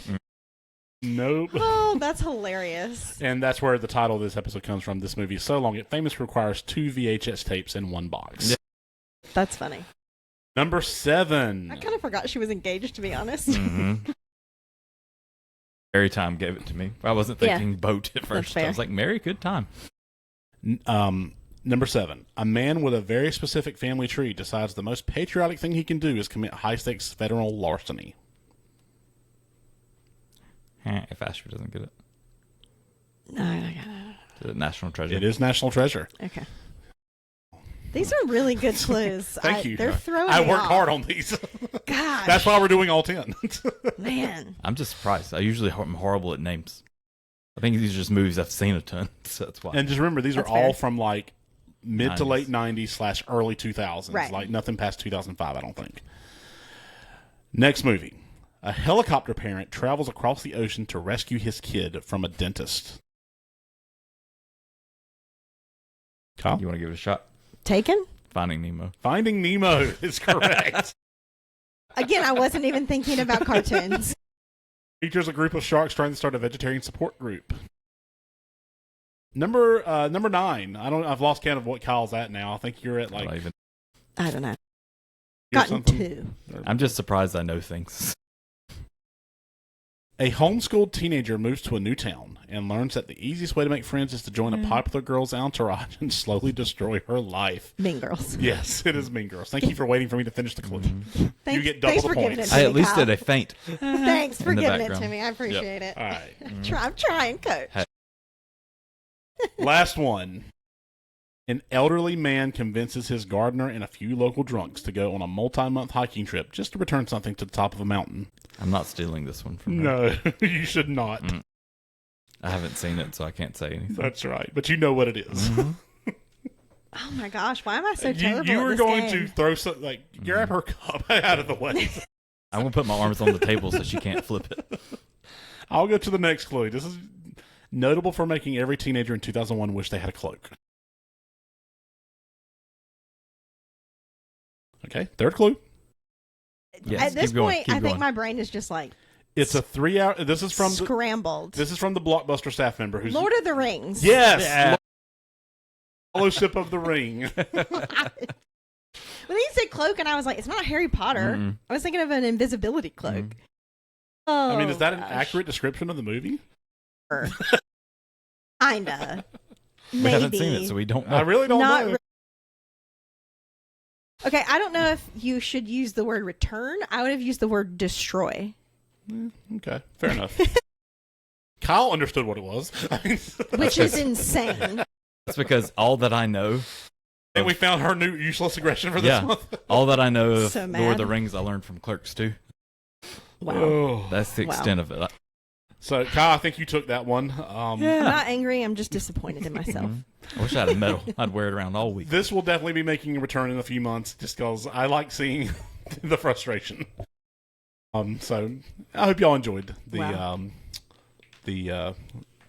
whatever it was called, Rental Shelf Roulette. So- Yeah, you wrote That it. was You good. should know. That's That right. was That good. was fun. That's right.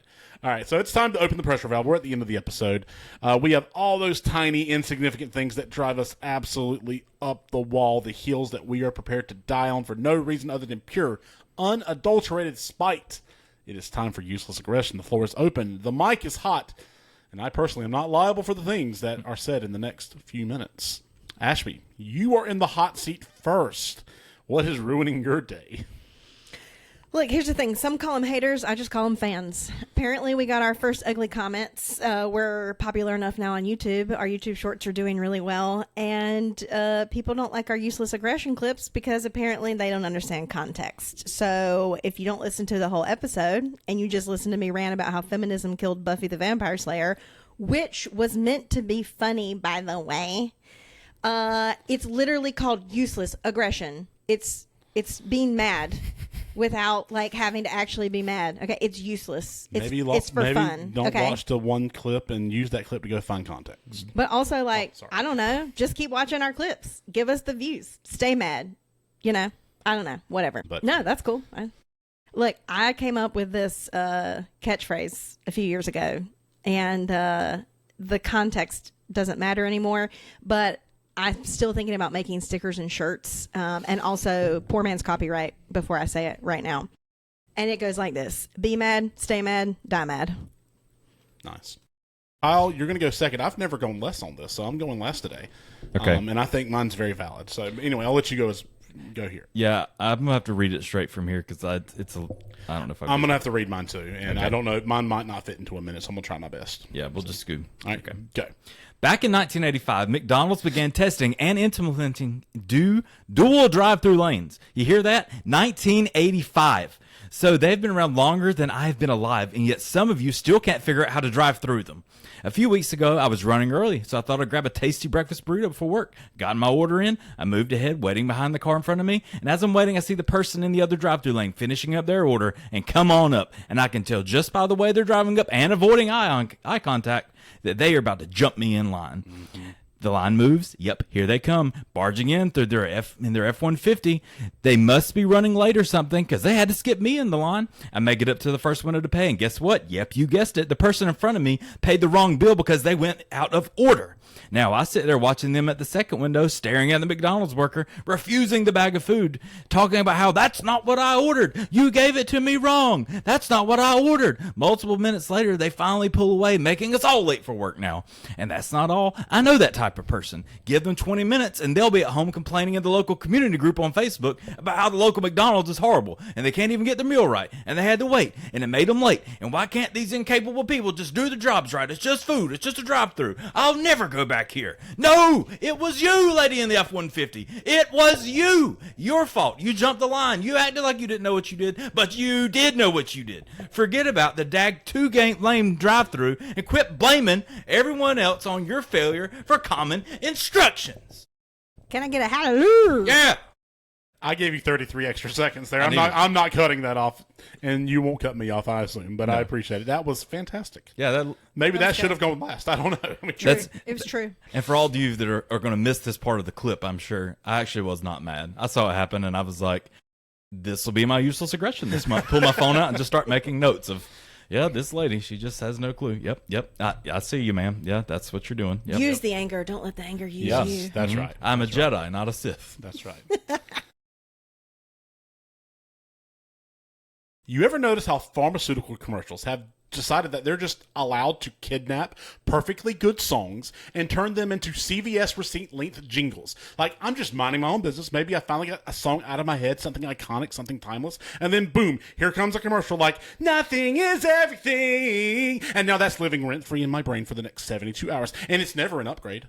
Not once. Nobody has ever said, you know what made that song better? A list of side effects and a guy gardening in slow motion. No, it's always worse. It's always off-brand karaoke energy. They take songs you actually love and they Frankenstein them into something that feels illegal, like that Ozempic one. You know, Ozempic. Yeah, that one, okay? I said it, where it's catchy enough that your brain latches onto it, but then you realize you're basically humming a prescription. And the worst part, they commit. They don't just use the chords. They rewrite the whole thing. Suddenly it's like, I got a condition and I got a new plan. No, you don't. That's not the original lyric. Stop it. Now I can't even hear the real song without thinking about cholesterol levels. You've ruined music. Congratulations. Stevie Nicks didn't fight for her artistic legacy just for it to be remixed into a commercial about lowering your A1C. At this point, I don't even trust songs anymore. I hear a familiar melody and I'm like, what drug is this about to sell me? Leave the songs alone. Make up your own music, or better yet, just give me silence. I would rather sit in complete awkward silence than have another beloved song turn into a jingle about seasonal allergies, because now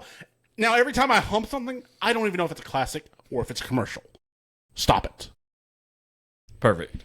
I think you mean that Fleetwood Mac didn't do a bunch of coke and break up with each other to make the greatest album ever recorded. Yes. Just for then you to confuse that with a commercial about pharmaceuticals. Correct. And I think Johnny Cash is probably rolling in his grave that he would talk about Ring of Fire to push your hemorrhoid cream out there. And I didn't watch The Greatest Showman for me to hear, look out, so here I come, just for it to be a commercial for Wegovy. Sorry. Yeah. Wegovy, a miracle drug, but no, leave my songs alone. I'm sorry. Yeah. Mm-hmm. Make up your own jingles. Yeah. People back in my day were smart about these things. At least be smart enough as a marketing person to pick a song that has a tie-in so you can use the original song, like Kraft Mac and Cheese, I'll Stop the World and Melt with You. They didn't have to change anything. No, that's perfect. It's a good tie-in. You can still enjoy that song. You don't have to If you change happen to it. think about mac and cheese, that's fine, but you may not. And the worst thing is if you're streaming, you're going to get this commercial at least once every ad break. Oh, sure. Oh, You know, yeah, so, twice sometimes. At least twice. So. Back to back. So that's my useless aggression. That's their useless aggression. Beautiful. I cannot wait for someone to explain to me why pharmaceutical companies do this in our comments. So we love you, fans. That is going to do it. And haters. Thank you for fueling our ads, our views, and all that stuff. Please subscribe to us. Our made-up ads. Yes. That is going to do it for episode 3 of the What Variety Show. I think overall we're like at 130 episodes of the previous era.